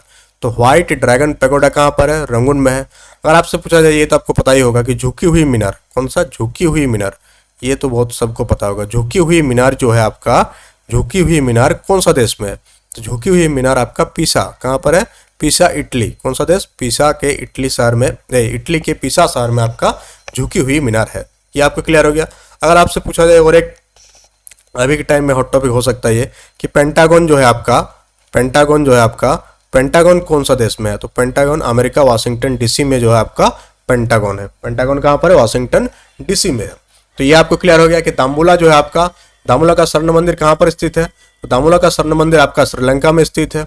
श्रीलंका की राजधानी पहले कोलंबो थी, अब परिवर्तित हो गया, और वो आपको कमेंट बॉक्स में बताना है। ओपेरा हाउस कहाँ पर है, सिडनी में है। व्हाइट ड्रैगन पैगोडा कहाँ पर है, रंगून म्यांमार में है। झुकी हुई मीनार कहाँ पर है, पीसा इटली में है। और पेंटागन कहाँ पर है, वाशिंगटन डीसी यूएसए में पेंटागन आपके पास है। अब नेक्स्ट क्वेश्चन की ओर आगे बढ़ेंगे हम लोग। नेक्स्ट क्वेश्चन आपसे पूछा गया है, क्वेश्चन नंबर 29, कि बौद्ध गुफाओं के लिए प्रसिद्ध कार्ले किस राज्य में स्थित है। तो कार्ले एक ऐसा जगह है जो बौद्ध गुफाओं के लिए क्या है, फेमस है, प्रसिद्ध है। और आपसे पूछा गया कि कौन सा राज्य में है, तो कार्ले आपका कहाँ पर है, महाराष्ट्र। कहाँ पर, इसका उत्तर हो जाएगा महाराष्ट्र। महाराष्ट्र की राजधानी कहाँ है, राजधानी कहाँ पर है, ये आपको कमेंट बॉक्स में कमेंट करके बताना है कि महाराष्ट्र की राजधानी कहाँ पर है, उत्तर प्रदेश की राजधानी कहाँ पर है, उत्तराखंड की राजधानी कहाँ पर है, और मध्य प्रदेश की राजधानी कहाँ पर है। सारे का कैपिटल, सारे का, इन सारे का जो राजधानी है ये आपको कमेंट करना है। सारे का कैपिटल क्या करना है, आपको कमेंट बॉक्स में कमेंट करके बताना है कि इन चारों राज्यों का कैपिटल कहाँ कहाँ पर है।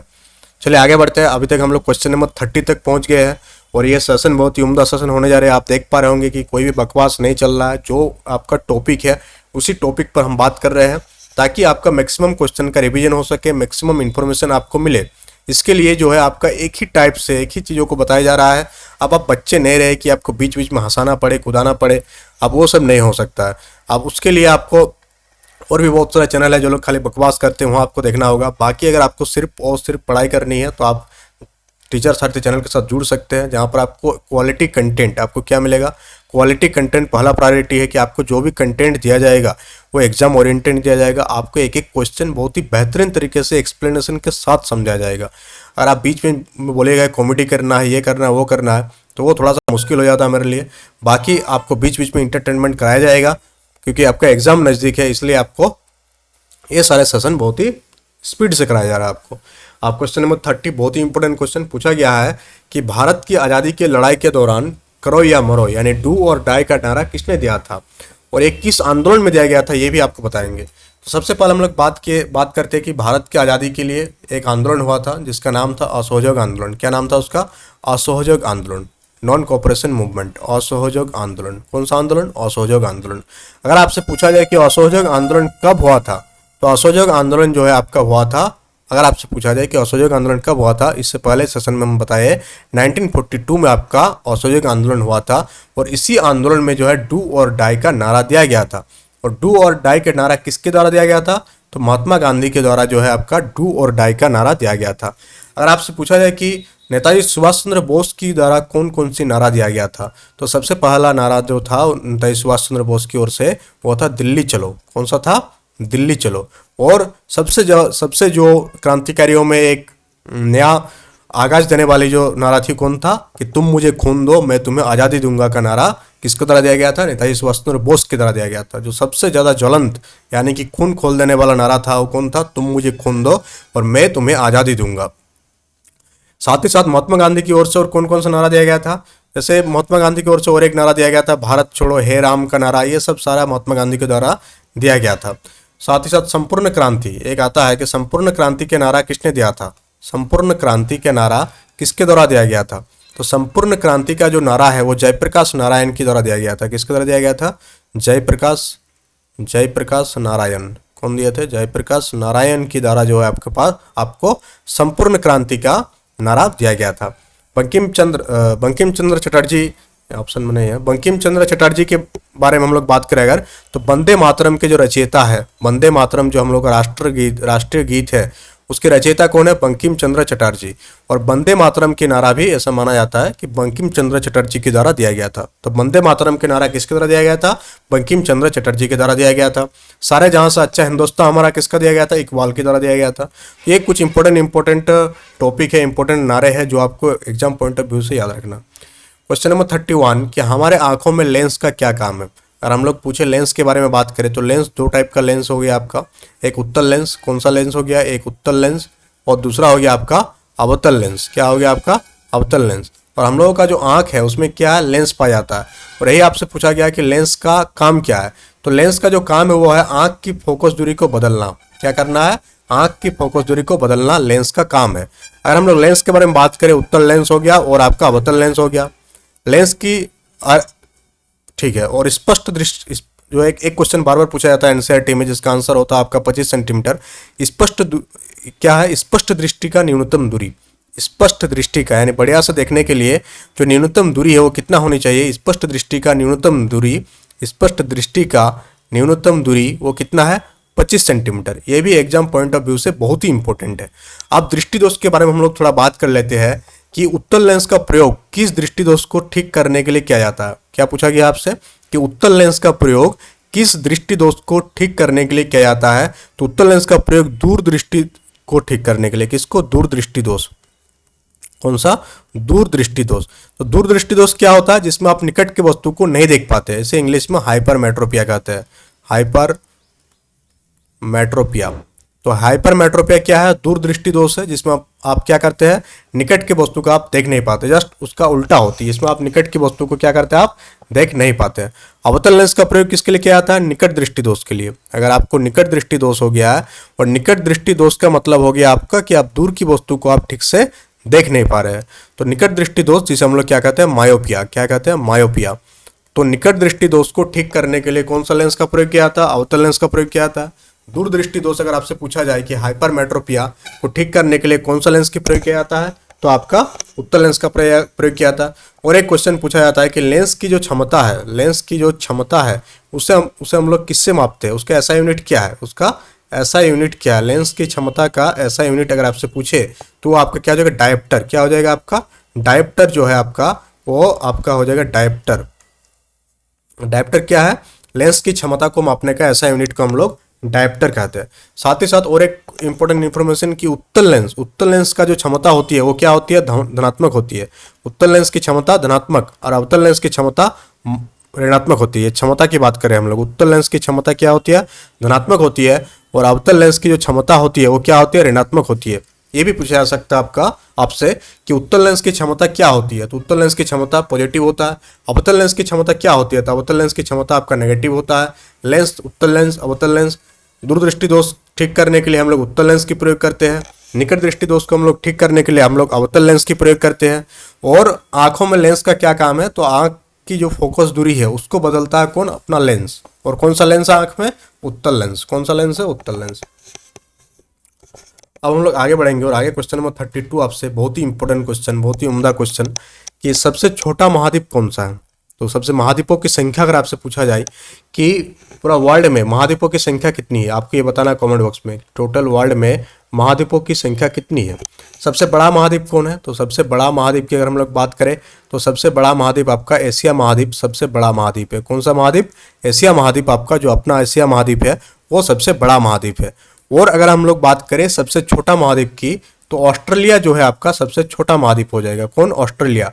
ऑस्ट्रेलिया आपका सबसे छोटा महाद्वीप हो जाएगा, जो आपका दक्षिणी गोलार्ध में स्थित है। अगर आपसे ये पूछा जाए कि ऑस्ट्रेलिया कौन सा गोलार्ध में स्थित है, तो दक्षिणी गोलार्ध। कौन सा गोलार्ध? दक्षिणी गोलार्ध में आपका क्या है? ऑस्ट्रेलिया स्थित है। ये हो गया क्या? अपना पृथ्वी। ये क्या हो गया? अपना पृथ्वी। ये हो गया आपका नॉर्थ पोल, ये हो गया आपका साउथ पोल। तो आपका जो ऑस्ट्रेलिया है वो साउथ पोल यानी कि दक्षिणी गोलार्ध में स्थित है। कौन सा गोलार्ध में स्थित है आपका? दक्षिणी गोलार्ध में आपका ऑस्ट्रेलिया स्थित है।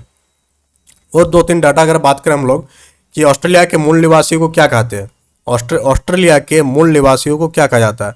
तो ऑस्ट्रेलिया के मूल निवासियों को कहा जाता है एबोरिजिन्स। क्या कहा जाता है? एबोरिजिन्स। ऑस्ट्रेलिया के मूल निवासियों को क्या कहा जाता है? एबोरिजिन्स कहते हैं। ऑस्ट्रेलिया के बारे में और एक इंपॉर्टेंट पॉइंट कि ऑस्ट्रेलिया एक ऐसा महाद्वीप है जहाँ एक भी ज्वालामुखी नहीं पाया जाता, एक भी ज्वालामुखी नहीं। तो ज्वालामुखी विहीन महाद्वीप किसे कहा जाता है? ज्वालामुखी विहीन महाद्वीप कौन सा हो गया आपका? तो ज्वालामुखी विहीन महाद्वीप हो गया आपका ऑस्ट्रेलिया। ये भी आपसे पूछा जा सकता है कि ज्वालामुखी कौन सा ऐसा महाद्वीप है जहाँ एक भी ज्वालामुखी नहीं है, तो आपका हो जाएगा आंसर ऑस्ट्रेलिया। ऑस्ट्रेलिया में एक भी ज्वालामुखी नहीं है। साथ ही अगर आपसे पूछा जाए कि ऑस्ट्रेलिया महाद्वीप को कंगारू का देश भी कहा जाता है, क्या कहा जाता है? कंगारू का देश भी कहा जाता है। ऑस्ट्रेलिया में कंगारू पाया जाता है।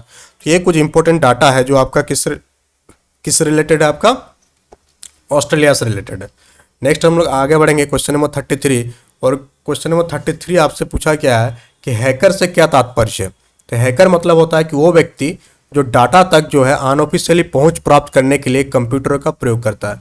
हैकर एक ऐसा व्यक्ति है जो डाटा तक अनऑफिशियली पहुंच प्राप्त करने के लिए किसका उपयोग करता है?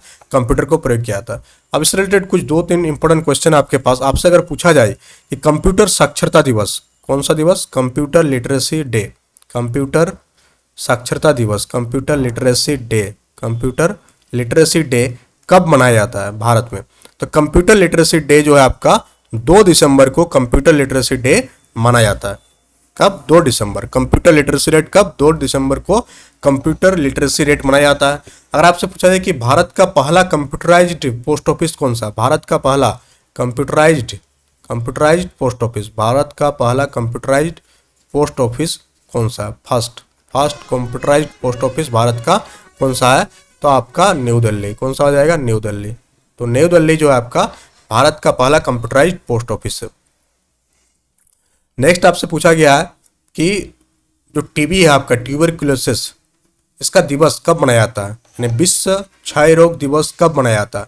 तो विश्व क्षय रोग दिवस आपका कब मनाया जाता है? 24 मार्च को हर साल विश्व क्षय रोग दिवस मनाया जाता है। और इसी टाइप से अगर आपसे पूछा जाए कि मधुमेह दिवस, कौन सा मधुमेह? विश्व यहाँ लिख देते हैं विश्व। और आपसे पूछा जाए कि विश्व मधुमेह दिवस कब मनाया जाता है? विश्व मधुमेह दिवस कब मनाया जाता है? तो 14 नवंबर को जो है वर्ल्ड मधुमेह दिवस आपका मनाया जाता है। अगर आपसे पूछा जाए कि विश्व अस्थमा दिवस, ये रोग से संबंधित है जैसे टीबी हो गया, तो विश्व अस्थमा दिवस कब मनाया जाता है? विश्व अस्थमा दिवस कब मनाया जाता है? तो विश्व अस्थमा दिवस आपका 11 दिसंबर को मनाया जाता है। कब मनाया जाता है? 11 दिसंबर को आपका विश्व अस्थमा दिवस मनाया जाता है। अगर आपसे पूछा जाए कि विश्व जनसंख्या दिवस, 11 से याद आ गया कि विश्व जनसंख्या दिवस कब मनाया जाता है? विश्व जनसंख्या दिवस, population day, world population day कब मनाया जाता है? तो वर्ल्ड पॉपुलेशन डे आपका 11 जुलाई को आपका वर्ल्ड पॉपुलेशन डे मनाया जाता है। हम लोग नेक्स्ट क्वेश्चन की ओर आगे बढ़ेंगे। और नेक्स्ट क्वेश्चन आपसे पूछा गया है, क्वेश्चन नंबर 35 की ओर जाएंगे हम लोग। टोटल 100 क्वेश्चन है इस सेशन में, हम लोग 100 क्वेश्चन को डिस्कस करेंगे।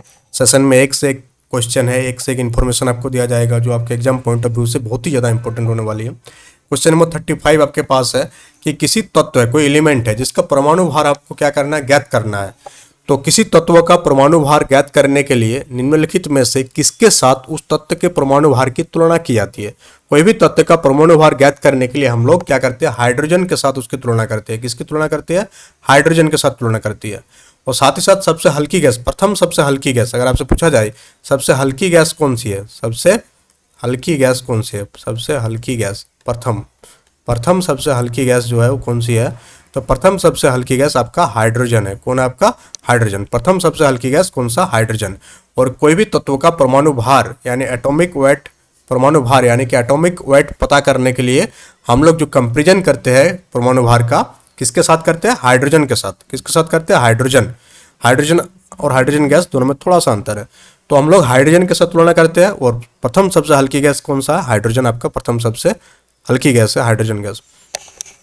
अब हम लोग क्वेश्चन नंबर 36 की ओर बात करेंगे। क्वेश्चन नंबर 36 आपसे पूछा गया है कि सर्वाधिक ऑस्कर पुरस्कार जीतने वाले पुरुष रिकॉर्ड किसके नाम पर है? सबसे ज्यादा ऑस्कर पुरस्कार जीतने वाला रिकॉर्ड किसके नाम पर है? अब सबसे पहले हम लोग ऑस्कर के बारे में बात करते हैं कि व्हाट इज ऑस्कर और ऑस्कर क्या है, किसके द्वारा दिया जाता है, कौन सा देश की ओर द्वारा दिया जाता है। तो ऑस्कर अवार्ड जो है वो वर्ल्ड का, किसका, वर्ल्ड का, विश्व का सबसे बड़ा फिल्म क्षेत्र में दिया जाने वाला अवार्ड है। विश्व का सबसे बड़ा फिल्म क्षेत्र में दिया जाने वाला अवार्ड, फिल्म क्षेत्र में दिया जाने वाला फिल्म क्षेत्र में दिया जाने वाला अवार्ड कौन सा है, ऑस्कर। तो ऑस्कर जो है आपका विश्व का फिल्म क्षेत्र में, विश्व में पूरा वर्ल्ड भर में फिल्म क्षेत्र में दिया जाने वाला सबसे बड़ा अवार्ड हो गया आपका ऑस्कर। और आपसे पूछा जाए कि ऑस्कर कब से स्टार्ट हुआ, तो 1929, कब से, 1929 से ऑस्कर पुरस्कार देने की जो प्रथा है वो प्रारंभ हुई। ऑस्कर किस देश के द्वारा अगर दिया जाता है, ये आपसे पूछा जाए कि ऑस्कर किस देश के द्वारा दिया जाता है, तो आपका अमेरिका, कौन, अमेरिका के द्वारा ऑस्कर पुरस्कार दिया जाता है। और किस क्षेत्र में दिया जाता है, ये फिल्म के क्षेत्र में दिया जाने वाला विश्व का सबसे बड़ा पुरस्कार है। और आपसे क्वेश्चन पूछा गया कि सर्वाधिक ऑस्कर पुरस्कार जीतने वाला का रिकॉर्ड पुरुष में किसके नाम पर है, तो आपका वाल्ट डिज्नी के नाम पर है। वाल्ट डिज्नी सबसे ज़्यादा जो है ऑस्कर पुरस्कार जीतने वाला पुरुष है। कौन, किसके रिकॉर्ड में है, वाल्ट डिज्नी के रिकॉर्ड में है। और आपसे पूछा जाए कि ग्रैमी अवार्ड, अगर एक ऐसे ही अवार्ड है ग्रैमी अवार्ड, क्या है, ग्रैमी अवार्ड, तो ग्रैमी अवार्ड किस क्षेत्र में दिया जाता है, ग्रैमी अवार्ड किस फील्ड में दिया जाता है, तो ग्रैमी अवार्ड आपका संगीत के क्षेत्र में दिया जाता है। किसके क्षेत्र में, संगीत के क्षेत्र में आपका ग्रैमी अवार्ड दिया जाता है। ग्रैमी अवार्ड किस देश के द्वारा दिया जाता है, ये अगर आपसे पूछा जाए तो ये भी अमेरिका, ये भी क्या, अमेरिका के द्वारा ग्रैमी अवार्ड प्रदान किया जाता है। और ये संगीत के क्षेत्र में दिया जाता है। और इसका भी शुरुआत कब हुआ था, 1958 में इसकी शुरुआत हुई थी। कब हुई थी इसकी शुरुआत, 1958। ये आपको क्लियर हो गया कि ऑस्कर पुरस्कार के बारे में। ऑस्कर पुरस्कार क्या है, तो पूरा वर्ल्ड में फिल्म के क्षेत्र में दिया जाने वाला सबसे बड़ा अवार्ड क्या है आपका, ऑस्कर है। सबसे बड़ा अवार्ड क्या है, ऑस्कर। फिल्म क्षेत्र में दिया जाने वाला विश्व में सबसे बड़ा अवार्ड ऑस्कर अवार्ड हो गया। और ये कब से दिया जाने लगा है, 1929 से दिया जा रहा है। किस देश के द्वारा दिया जाता है, तो अमेरिका देश के द्वारा दिया जाता है। उसी प्रकार से सबसे ज़्यादा ऑस्कर पुरस्कार जीतने वाला पुरुष रिकॉर्ड किसके नाम पर है, तो वाल्ट डिज्नी के नाम पर है। किसके नाम पर है, वाल्ट डिज्नी के नाम पर है। ग्रैमी अवार्ड किस फील्ड में दिया जाता है, तो संगीत के क्षेत्र में ग्रैमी अवार्ड दिया जाता है। कौन सा देश के द्वारा दिया जाता है, अमेरिका के द्वारा दिया जाता है। और ग्रैमी अवार्ड कब से शुरुआत हुई, 1958 से आपका ग्रैमी अवार्ड दिया जाने लगा। हम लोग नेक्स्ट आगे बढ़ेंगे और क्वेश्चन नंबर 37 देखेंगे। 37 आपसे पूछा गया कि पद्मश्री से सम्मानित किया जाने वाले पहले हॉकी खिलाड़ी कौन थे। आप पद्मश्री से सम्मानित किया जाने वाले पहले हॉकी खिलाड़ी के बारे में आपसे पूछा गया है। अगर आपकी ये पता भी नहीं है तो भी आप इसका आंसर दे सकते हैं। और वो कौन था आपका, पद्मश्री से सम्मानित पहला हॉकी खिलाड़ी कौन था आपके पास, बलवर सिंह सीनियर। कौन है, बलवर सिंह सीनियर। तो बलवर सिंह सीनियर को पद्मश्री से सम्मानित किया जाने वाले पहला हॉकी खिलाड़ी थे। हम लोग हॉकी के बारे में अगर हम लोग बात कर लेते हैं थोड़ा सा, जब हॉकी का टर्म आ ही गया तो हॉकी क्या है अगर आपसे पूछा जाए तो हॉकी एक खेल है। हॉकी क्या है, एक खेल है। और ये भारत का राष्ट्रीय खेल है, भारत का नेशनल गेम है। और आपसे पूछा जाए कि भारत का राष्ट्रीय खेल कौन सा है, तो भारत का राष्ट्रीय खेल क्या है, हॉकी भारत का राष्ट्रीय खेल है। बट हॉकी को सब लोग जानते भी नहीं है, क्रिकेट के, और आज के टाइम में ज़्यादा जो क्रिकेट का ज़्यादा फैन है, हॉकी का फैन बहुत ही कम है। बट अपना जो राष्ट्रीय खेल है वो हॉकी है। और आपसे पूछा जाए कि हॉकी का जादूगर किसे कहता है, ये हो ही नहीं सकता कि आपको पता नहीं होगा कि हॉकी का जादूगर किसे कहा जाता है। तो ध्यानचंद को हॉकी का जादूगर कहा जाता है। क्या, किसको, ध्यानचंद को। और अगर आपको बताया कि भारत में खेल दिवस कब मनाया जाता है, भारत में खेल दिवस कब मनाया जाता है, तो भारत में जो खेल दिवस मनाया जाता है वो 29 अगस्त को हर साल मनाया जाता है। कब, 29 अगस्त को हर साल खेल दिवस मनाया जाता है। क्यों मनाया जाता है 29 अगस्त को, क्योंकि ध्यानचंद, या इसको लिख देते हैं हम लोग राष्ट्रीय खेल दिवस। कौन सा, राष्ट्रीय खेल दिवस कब मनाया जाता है, 29 अगस्त को मनाया जाता है। क्यों मनाया जाता है, क्योंकि इसी दिन जो है ध्यानचंद का जन्मदिन है। हॉकी का जो जादूगर है ध्यानचंद का जो जन्मदिन है कब है, 29 अगस्त को है। और 29 अगस्त को ही हम लोग क्या मनाते हैं, राष्ट्रीय खेल दिवस मनाते हैं हम लोग। नेक्स्ट क्वेश्चन की ओर आगे बढ़ेंगे। Question number 38। क्वेश्चन नंबर 38 आपसे पूछा गया है कि निम्नलिखित में से एथेनॉल किससे प्राप्त किया जाता है, किससे एथेनॉल प्राप्त किया जाता है, तो गन्ना से जो है आपका एथेनॉल प्राप्त किया जाता है। किससे प्राप्त किया जाता है, गन्ना से आपका एथेनॉल प्राप्त किया जाता है। क्वेश्चन नंबर 39 कि मोटापा को नापने के लिए निम्नलिखित में से किसका उपयोग किया जाता है, तो मोटापा को नापने के लिए हम लोग किसका यूज करते हैं, BMI। किसका यूज करते हैं, BMI। BMI का फुल फॉर्म अगर आपसे पूछे कि BMI का फुल फॉर्म क्या है, तो बॉडी मास इंडेक्स। क्या है, BMI का full form body mass index. ये भी आपसे पूछा जा सकता है कि BMI का फुल फॉर्म क्या है, तो BMI का फुल फॉर्म आपका हो गया बॉडी मास इंडेक्स आपका बीएमआई का फुल फॉर्म हो गया। क्वेश्चन नंबर 40 आपके से पूछा गया है कि लीवर पर वो बिंदु कौन सा है जो अपने स्थान पर स्थिर रहता है। लीवर पर वो बिंदु कौन सा है जो अपने स्थान पर स्थिर रहता है, तो आपका फलक्रम क्या हो जाएगा। फलक्रम जो है पॉइंट है लीवर पर जो स्थिर रहता है, जो स्टैटिक रहता है। क्वेश्चन नंबर 41 आप देखेंगे तो पक्षियों के अध्ययन को क्या कहा जाता है। आपसे क्या पूछा गया है कि पक्षियों के अध्ययन को क्या कहा जाता है। बर्ड के अध्ययन, बर्ड के स्टडी को क्या कहा जाता है। तो बर्ड के स्टडी को क्या कहा जाता है, ऑर्निथोलॉजी क्या कहा जाता है। बर्ड के स्टडी को क्या कहा जाता है, ऑर्निथोलॉजी कहा जाता है। क्वेश्चन नंबर 42 आपसे पूछा गया है कि सौरमंडल का सबसे छोटा ग्रह कौन सा है। तो सौरमंडल का सबसे छोटा ग्रह हो गया बुध। पहले क्या था, प्लूटो। पहले क्या था, प्लूटो। फिर एक सम्मेलन होता है जिसे हम लोग बोलते हैं प्राग सम्मेलन। क्या बोलते हैं, प्राग सम्मेलन। प्राग सम्मेलन के बाद प्लूटो को जो है ग्रह के सरणी से हटा दिया गया। प्लूटो को क्या कर दिया गया, ग्रह के सरणी से हटा दिया गया। अब ये ग्रह नहीं रहा। प्लूटो को जो ग्रह की मान्यता थी वो हटा दिया गया। कब, प्राग सम्मेलन। और ये प्राग सम्मेलन कब हुआ था, 2006 में ये प्राग सम्मेलन हुआ था। और उसके बाद से सौरमंडल का सबसे छोटा ग्रह कौन सा हो गया, बुध सबसे छोटा ग्रह हो गया। साथ ही साथ सूरज की परिक्रमा करने के लिए सबसे कम समय लगाने वाले ग्रह कौन सा है, बुध ग्रह जो है सबसे कम लगाती है। और बुध साथ ही साथ सूरज का सबसे निकट का ग्रह है। सूरज का सबसे निकट का ग्रह कौन सा है, बुध आपका सूरज का सबसे निकट का ग्रह है। और एक डाटा हम लोग इससे पहले बात किए कि बुध के पास कोई भी उपग्रह नहीं है। बुध के पास कोई भी उपग्रह नहीं, उपग्रह इसके पास 0 है। सूरज का निकट ग्रह कौन सा है, बुध है। और बुध के पास कोई भी क्या आपके पास आपका उपग्रह नहीं है। क्वेश्चन नंबर 43 आपसे पूछा गया है कि विद्युत आवेश का एसआई मात्रक क्या है। इसका आंसर आपको कमेंट बॉक्स में कमेंट करके देना है कि विद्युत आवेश का एसआई मात्रक क्या है। ये सबको पता है। साथ ही साथ आप बताएंगे कि वोल्ट किसका मात्रक है, किलोग्राम किसका मात्रक है। किलोग्राम आपका द्रव्यमान की मात्रक है। किसका, द्रव्यमान का जो एसआई यूनिट है वो किलोग्राम हो गया आपका। टेम्परेचर का क्या हो गया आपका, तापमान का आपका क्या हो गया, केल्विन हो गया। तापमान का क्या हो गया आपका, केल्विन। तापमान का क्या हो गया आपका, केल्विन। आपको बताना है कि जो ज्योति तीव्रता जो होती है, ज्योति तीव्रता, ये एग्जाम में बहुत सारे एग्जाम में साइंस में ये तो आपसे पूछा ही जाता है कि ज्योति तीव्रता, जिसे हम लोग इंग्लिश में ल्यूमिनियस इंटेंसिटी कहते हैं। ल्यूमिनियस इंटेंसिटी क्या कहते हैं हम लोग, ल्यूमिनियस इंटेंसिटी। ये जो आपका ज्योति तीव्रता है वो किसका ऐसा यूनिट है, ज्योति तीव्रता की, हाँ सही गलत थोड़ा सा अलग हो रहा है ये। ज्योति तीव्रता का ऐसा यूनिट क्या है आपसे पूछा गया है। ज्योति तीव्रता यानी जो ल्यूमिनस इंटेंसिटी का ऐसा यूनिट आपको बताना। क्या बताना, ज्योति तीव्रता का ऐसा यूनिट क्या है, ये आपसे पूछा गया। ज्योति तीव्रता का ऐसा यूनिट आपसे पूछा गया। क्वेश्चन नंबर 44 ये भी आपका राज्य राजधानी से है, देश का राजधानी और देश राजधानी से है। तो डेनमार्क का राजधानी का नाम क्या है।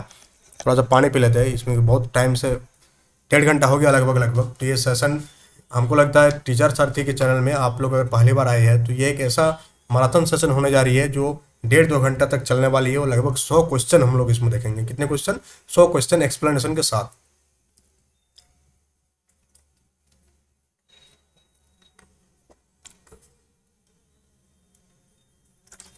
हाँ चलिए क्वेश्चन नंबर 44 हम लोग देखते हैं। क्वेश्चन नंबर 44 में है कि डेनमार्क के राजधानी का नाम क्या है। क्या पूछा गया आपसे कि डेनमार्क के राजधानी के नाम क्या है। तो डेनमार्क की राजधानी क्या है, कोपेनहेगन। डेनमार्क की राजधानी क्या है, कोपेनहेगन। अगर आपके टॉपिक में है देश और उसका राजधानी आपका सिलेबस में है। अब हम यहाँ कुछ देश का नाम लिखेंगे और साथ ही साथ उसका राजधानी को भी बताते चलेंगे। आप लोग कल सुनते रहिएगा, इसका पीडीएफ आपको मिल जाएगा। पीडीएफ का टेंशन आपको लेना नहीं है। सबसे पहले हम लोग देश के बारे में लिखेंगे, कुछ इंपॉर्टेंट देश जो आपसे पूछा जा सकता है और हाल ही में जो है चर्चा में रहा है, वैसा देश के बारे में हम लोग जिक्र करेंगे। जैसे एक रसिया चर्चा में रहा आपका, रसिया के साथ साथ एक आर्मेनिया आपका चर्चा में रहा है, आर्मेनिया हो गया आपका। फिर फ्रेंच गुआना भी काफ़ी चर्चा में रहा। सबसे हाईएस्ट सिविलियन अवार्ड जो प्रधानमंत्री को मिला फ्रेंच गुआना से, तो फ्रेंच गुआना हो गया आपका एक चर्चा में रहने वाला। फिर अगर आपसे पूछा जाए हम लोग चर्चा में कौन कौन रहा है, फ्रेंच गुआना हो गया। अरे एक फ्रेंच गुआना के बाद एक गुआना भी है, तो उसका भी आपको याद रखना है, गुआना का राजधानी कहाँ है। और फिर आपका हो गया पेरू, क्या हो गया, पेरू का राजधानी कहाँ है। तो ये 5 देश का राजधानी के बारे में हम लोग बात करेंगे कि इन लोगों का राजधानी कहाँ पर है, इस सब का राजधानी आपका कहाँ पर है। तो अगर हम लोग बात करें सबसे पहले रसिया की राजधानी सबको पता होगा और वो है मॉस्को। कहाँ है, मॉस्को। कहाँ हो गया, मॉस्को। रसिया की राजधानी कहाँ हो गया, मॉस्को जो है रसिया का राजधानी हो गया। फिर आपसे पूछा गया आर्मेनिया का राजधानी कहाँ है। तो आर्मेनिया का राजधानी जो है वो येरेवान है। कहाँ है? येरेवान। तो येरेवान आपका कहाँ का राजधानी है? आर्मेनिया का राजधानी है आपका येरेवान। और आपसे पूछा जाए कि फ्रेंच गुयाना का राजधानी कहाँ है, तो कोयन्ने। कहाँ है? कोयन्ने आपका फ्रेंच गुयाना का राजधानी है। और आपसे पूछा जाए कि गुयाना की राजधानी कहाँ है, तो जॉर्ज टाउन। कहाँ है? जॉर्ज टाउन जो है आपका, वो आपका गुयाना की राजधानी है, जॉर्ज टाउन। और पेरू का राजधानी, तो पेरू का राजधानी लीमा। पेरू का राजधानी कहाँ है? लीमा। तो ये सारे एग्जाम पॉइंट ऑफ व्यू से बहुत ही इंपॉर्टेंट है। और भी जैसे जैसे सेशन बढ़ता रहेगा, आगे और भी सेशन होगा, तो आपको हर एक सेशन में देखने को मिलेगा देश का राजधानी, और इससे आपको याद हो जाएगा। और जो भी आपका टॉपिक है, एक से एक टॉपिक जो आपको दिया गया सिलेबस में, वो आपको कवर होते जाएगा। क्वेश्चन नंबर 45 में हम लोग आगे बढ़ेंगे। क्वेश्चन नंबर 45 आपसे पूछा गया है कि 2015 में संयुक्त राष्ट्र जलवायु परिवर्तन, यूनाइटेड नेशन क्लाइमेट चेंज जो सम्मेलन, वो कहाँ पर आयोजित किया गया था, तो वो आपका आयोजित किया गया था पेरिस में। कहाँ पर आयोजित किया गया था? पेरिस में। 2015 में जो संयुक्त राष्ट्र जलवायु परिवर्तन सम्मेलन हुआ था, वो आपका आयोजन कहाँ किया गया था? पेरिस में किया गया था। और साथ ही साथ CO2 गैस का जो उत्पादन को शून्य करने का जो टारगेट, वो किस में लिया गया था? शून्य करने का जो टारगेट है, CO2 को उत्पादन को शून्य करने का जो टारगेट है, वो कौन सा सम्मेलन में लिया गया था? COP21। कौन सा में? COP21। और इसी को हम लोग COP21 के नाम से जानते हैं। ये जो सम्मेलन हुआ था, इसे हम लोग कौन सा नाम से जानते हैं? COP21। और इसी में लिया गया क्या कि कार्बन डाइऑक्साइड का जो उत्पादन है, उसको क्या करना? शून्य करना है। कब तक करना लिया गया? 2050 तक। कब तक? 2050 तक। तो कार्बन डाइऑक्साइड गैस का उत्पादन को शून्य करने का जो टारगेट है, वो कौन सा सम्मेलन में लिया गया? वो COP21 में लिया गया। कब तक आपको करना है? 2050 तक इसको करना है। और साथ साथ बहुत सारे ऐसे देश है जो बोला कि 2030 तक हम लोग क्या कर देंगे? कार्बन डाइऑक्साइड गैस में कटौती करेंगे। बट मेन टारगेट जो है शून्य करने का, वो कब का है? 2050 का है। तो 2050 और 2030 में कंफ्यूज मत हो जाइएगा, 2050 इसका सही उत्तर होगा। क्वेश्चन नंबर 46 हम लोग आगे बढ़ेंगे कि भारत में सबसे पुराना बांध कौन सा है? तो भारत का सबसे पुराना बांध जो आपका ग्रैंड अनीकूट है, जो कल्लानाई में है, कौन सा है? ऑप्शन नंबर डी आपका सही उत्तर हो जाएगा, ग्रैंड अनीकूट, जो कहाँ पर है आपका? कल्लानाई में है। अगर आपसे पूछा जाए, और आपसे हीराकुंड बांध सबसे लंबा बांध, हाँ, और आपसे पूछा जाए कि सबसे ये अभी याद नहीं आ रहा हीराकुंड बांध के बारे में, कि हीराकुंड बांध जो है वो किस पर है? हीराकुंड बांध, अरे हाँ सही याद आ गया कि हीराकुंड बांध किस नदी पर है? अगर आपसे पूछा जाए कि हीराकुंड बांध किस नदी पर है, तो हीराकुंड बांध आपका महानदी पर है। किस नदी पर है? महानदी पर आपका क्या है? हीराकुंड बांध है। अगर आपसे पूछा जाए और एक बांध बहुत ही इंपॉर्टेंट, भाखड़ा नागल, कौन सा? भाखड़ा नागल बांध। भाखड़ा नागल बांध जो है आपका, भाखड़ा नागल बांध, ये किस नदी पर है? ये किस नदी पर है? तो ये सतलज नदी पर है। कौन सा नदी पर है? सतलज नदी पर है। ये कौन सा नदी पर है? सतलज नदी पर है। क्वेश्चन नंबर 47 कि 2018 के शीतकालीन ओलंपिक खेल कहाँ पर आयोजित किया गया था? तो ये आयोजित किया गया था आपका योंगचांग में। कहाँ पर आयोजित किया गया था? ऑप्शन नंबर बी आपका सही उत्तर हो जाएगा, योंगचांग में जो है आपका आयोजित किया गया था। पानी के अंदर की वस्तु को पता लगाने के लिए किस यंत्र का उपयोग किया जाता है? तो पानी के अंदर किसी वस्तु को पता लगाने के लिए जो यंत्र है, उसका नाम क्या है? सोनार। क्या नाम है? सोनार। सोनार इंस्ट्रूमेंट से हम लोग पानी के अंदर कोई भी वस्तु है कि नहीं, इसको पता लगाने के लिए किया जाता है। वो समुद्री जहाज में इसका ज़्यादा से ज़्यादा प्रयोग होता है। अगर आपसे पूछा जाए कि सोनार का फुल फॉर्म क्या है, तो समुद्री नाविक की द्वारा प्रयोग किया जाता है सोनार, और इसका फुल फॉर्म है साउंड। क्या फुल फॉर्म है इसका? Sound navigation and ranging. क्या फुल फॉर्म है? Sound navigation and ranging sonar का फुल फॉर्म है। ये भी बहुत बार एग्जाम में पूछा जाता है कि रडार के बारे में। किसके बारे में? रडार के बारे में। तो रडार कहाँ प्रयोग किया जाता है? तो आप याद रखिएगा, सोनार समुंदर के लिए, ऐसे लिखा हुआ ना, सोनार समुंदर के लिए। और रडार क्या है? वायुयान में जो सिग्नल प्राप्त करने के लिए रडार का प्रयोग किया जाता है। और रडार का फुल फॉर्म क्या है? रडार का फुल फॉर्म अगर आपसे पूछा जाए आपसे कि रेडियो डिटेक्शन एंड रेंजिंग, क्या है रडार का full form? Radio detection and ranging. तो सोनार एंड रडार दोनों में कंफ्यूजन नहीं होना है। सोनार आपका समुंदर के लिए है, यहाँ लिख भी देते हैं समुंदर। सोनार किसके लिए है? समुंदर के लिए नाविकों के द्वारा प्रयोग किया जाता है, गोताखोर के द्वारा। और रडार कहाँ है? रडार वायुयान के केस में, रडार एरोप्लेन के केस में आप याद रखिएगा। तो सोनार जहाज के लिए, समुद्री जहाज के लिए, रडार वायुयान के लिए। सोनार से हम लोग क्या करते हैं, पानी के अंदर की वस्तुओं का पता लगाते हैं, और रडार से हम लोग क्या करते हैं, वायुयान से हम लोग सिग्नल प्राप्त करते हैं, सिग्नल आदि को प्राप्त करने के लिए। और सोनार का फुल फॉर्म क्या है, sound navigation and ranging. Radar का फुल फॉर्म क्या है, रेडियो डिटेक्शन एंड रेंजिंग।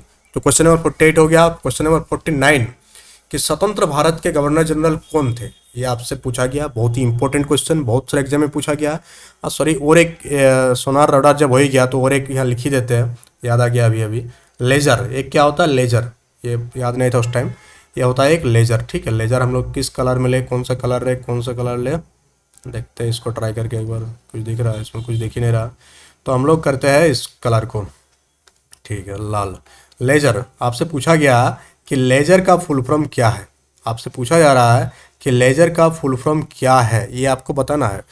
तो लेजर का फुल फॉर्म आपको बताना है। लेजर का फुल फॉर्म आपको कमेंट बॉक्स में कमेंट करके बताना है कि लेजर का फुल फॉर्म क्या है। क्वेश्चन नंबर 49, और हम लोग हाफ सेंचुरी के करीब पहुंच चुके हैं।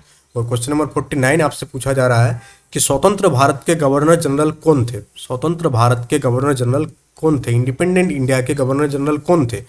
तो स्वतंत्र भारत के जो गवर्नर जनरल थे वो कौन थे, लॉर्ड माउंटबेटन। भारत का पहला और आज़ाद भारत का पहला और अंतिम गवर्नर जनरल।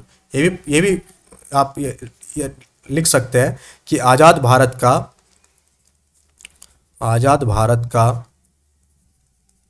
पहला एंड अंतिम गवर्नर जनरल। आज़ाद भारत का पहला, यही पहला था, और उसके बाद गवर्नर जनरल का पोस्ट को क्या कर दिया गया, खत्म कर दिया गया। तो आज़ाद भारत का पहला भारतीय गवर्नर जनरल। अगर आपसे पूछा जाए कि आज़ाद भारत का, ये थोड़ा सा कंफ्यूज हो गया कि आज़ाद भारत का पहला और अंतिम ब्रिटिश जो गवर्नर जनरल था वो था लॉर्ड माउंटबेटन। और आज़ाद भारत का पहला गवर्नर जनरल कौन था, श्री राजगोपालचारी। कौन था, सी राजगोपालचारी। कौन था, सी राजगोपालचारी जो था आज़ाद माने भारतीय गवर्नर कौन था, सी राजगोपालचारी था। ये क्लियर हो गया आपको।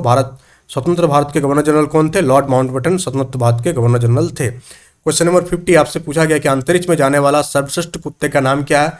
तो सबसे प्रथम कुत्ते का नाम, सर्वश्रेष्ठ नहीं, सर्वप्रथम, अंतरिक्ष में जो सर्वप्रथम जीव भेजा गया था वो स्पुतनिक 2 से भेजा गया था। किससे भेजा गया था, स्पुतनिक 2। ये किसका मिशन था, ये रसिया का मिशन था। किसका मिशन था, रसिया का मिशन था। और इसमें एक जीवित कुत्ते को भेजा गया था जिसका नाम था लाइका। क्या नाम था उसका, लाइका।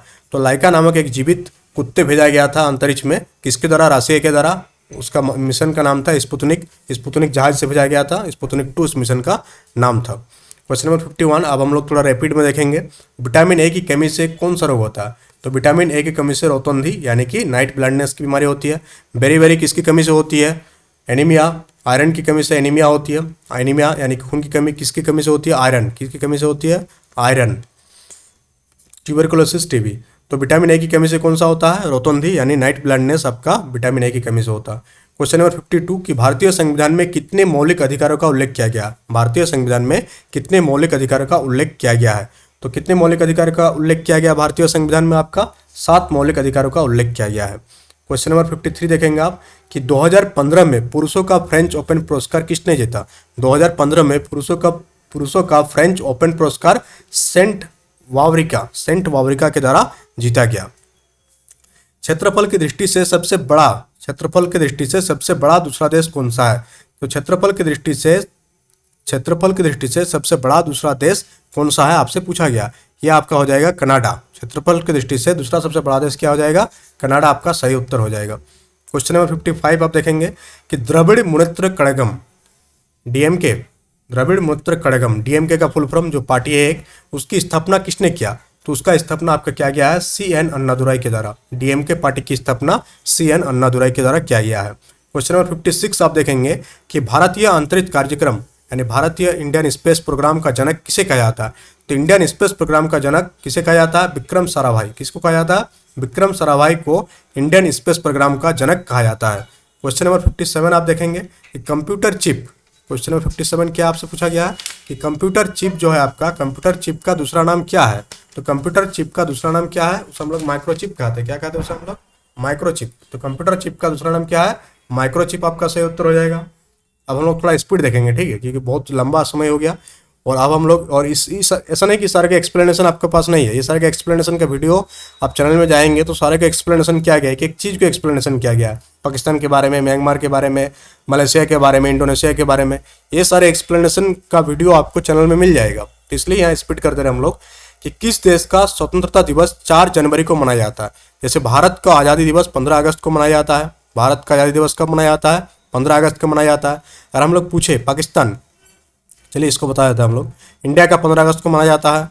पाकिस्तान को कब मनाया जाता है? 14 अगस्त। कब मनाया जाता है? 14 अगस्त को। अगर आपसे पूछे कि अमेरिका का आज़ादी दिवस कब मनाया जाता है, तो अमेरिका का 4 जुलाई। कब मनाया जाता है? 4 जुलाई। और फ्रांस का कब मनाया जाता है? फ्रांस का मनाया जाता है 14 जुलाई। फ्रांस का कब मनाया जाता है? 14 जुलाई को मनाया जाता है। तो यहाँ पर 4 जनवरी को किस देश का मनाया जाता है? तो म्यांमार का। किसका? म्यांमार का जो स्वतंत्रता दिवस है वो 4 जनवरी को मनाया जाता है। क्वेश्चन नंबर 59 कि किस ग्रह को एक चंद्रमा का नाम गैनीमेड है? तो बृहस्पति ग्रह के एक उपग्रह का नाम जो है, यानी चंद्रमा का नाम क्या है? बृहस्पति है, गैनीमेड है। क्या है? का नाम गैनीमेड है। तो बृहस्पति ग्रह के एक चंद्रमा का नाम गैनीमेड है। क्वेश्चन नंबर 60 AQI से क्या अभिप्राय है? यानी कि AQI का फुल फॉर्म क्या है? तो AQI का फुल फॉर्म है एयर क्वालिटी इंडेक्स। क्या है? Air quality index. Air quality index AQI का फुल फॉर्म। खो खो के खेल में खेलते समय मैदान में प्रत्येक टीम में कितने खिलाड़ी होते हैं? Question number 61। तो खो खो के खेल में खेलते समय मैदान में प्रत्येक टीम में कितने खिलाड़ी होती है? तो प्रत्येक टीम में जो खिलाड़ियों की संख्या होती है 9 होती है। क्या होती है? 9।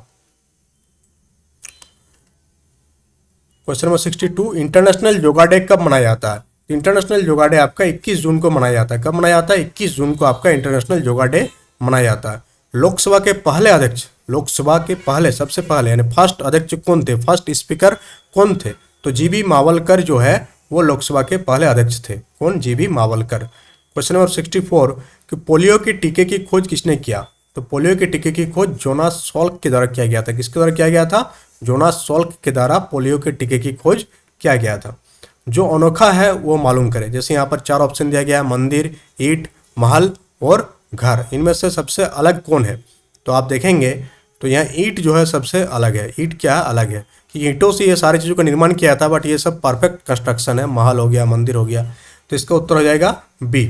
ये आपका दूसरा क्वेश्चन घुस गया इसमें। क्वेश्चन नंबर 66 बहुत ही इंपॉर्टेंट क्वेश्चन कि गौतम बुद्ध को ज्ञान कहाँ पर प्राप्त हुआ था? तो गौतम बुद्ध को बोधगया में ज्ञान प्राप्त हुआ था। कहाँ पर हुआ था? बोधगया में ज्ञान प्राप्त हुआ था।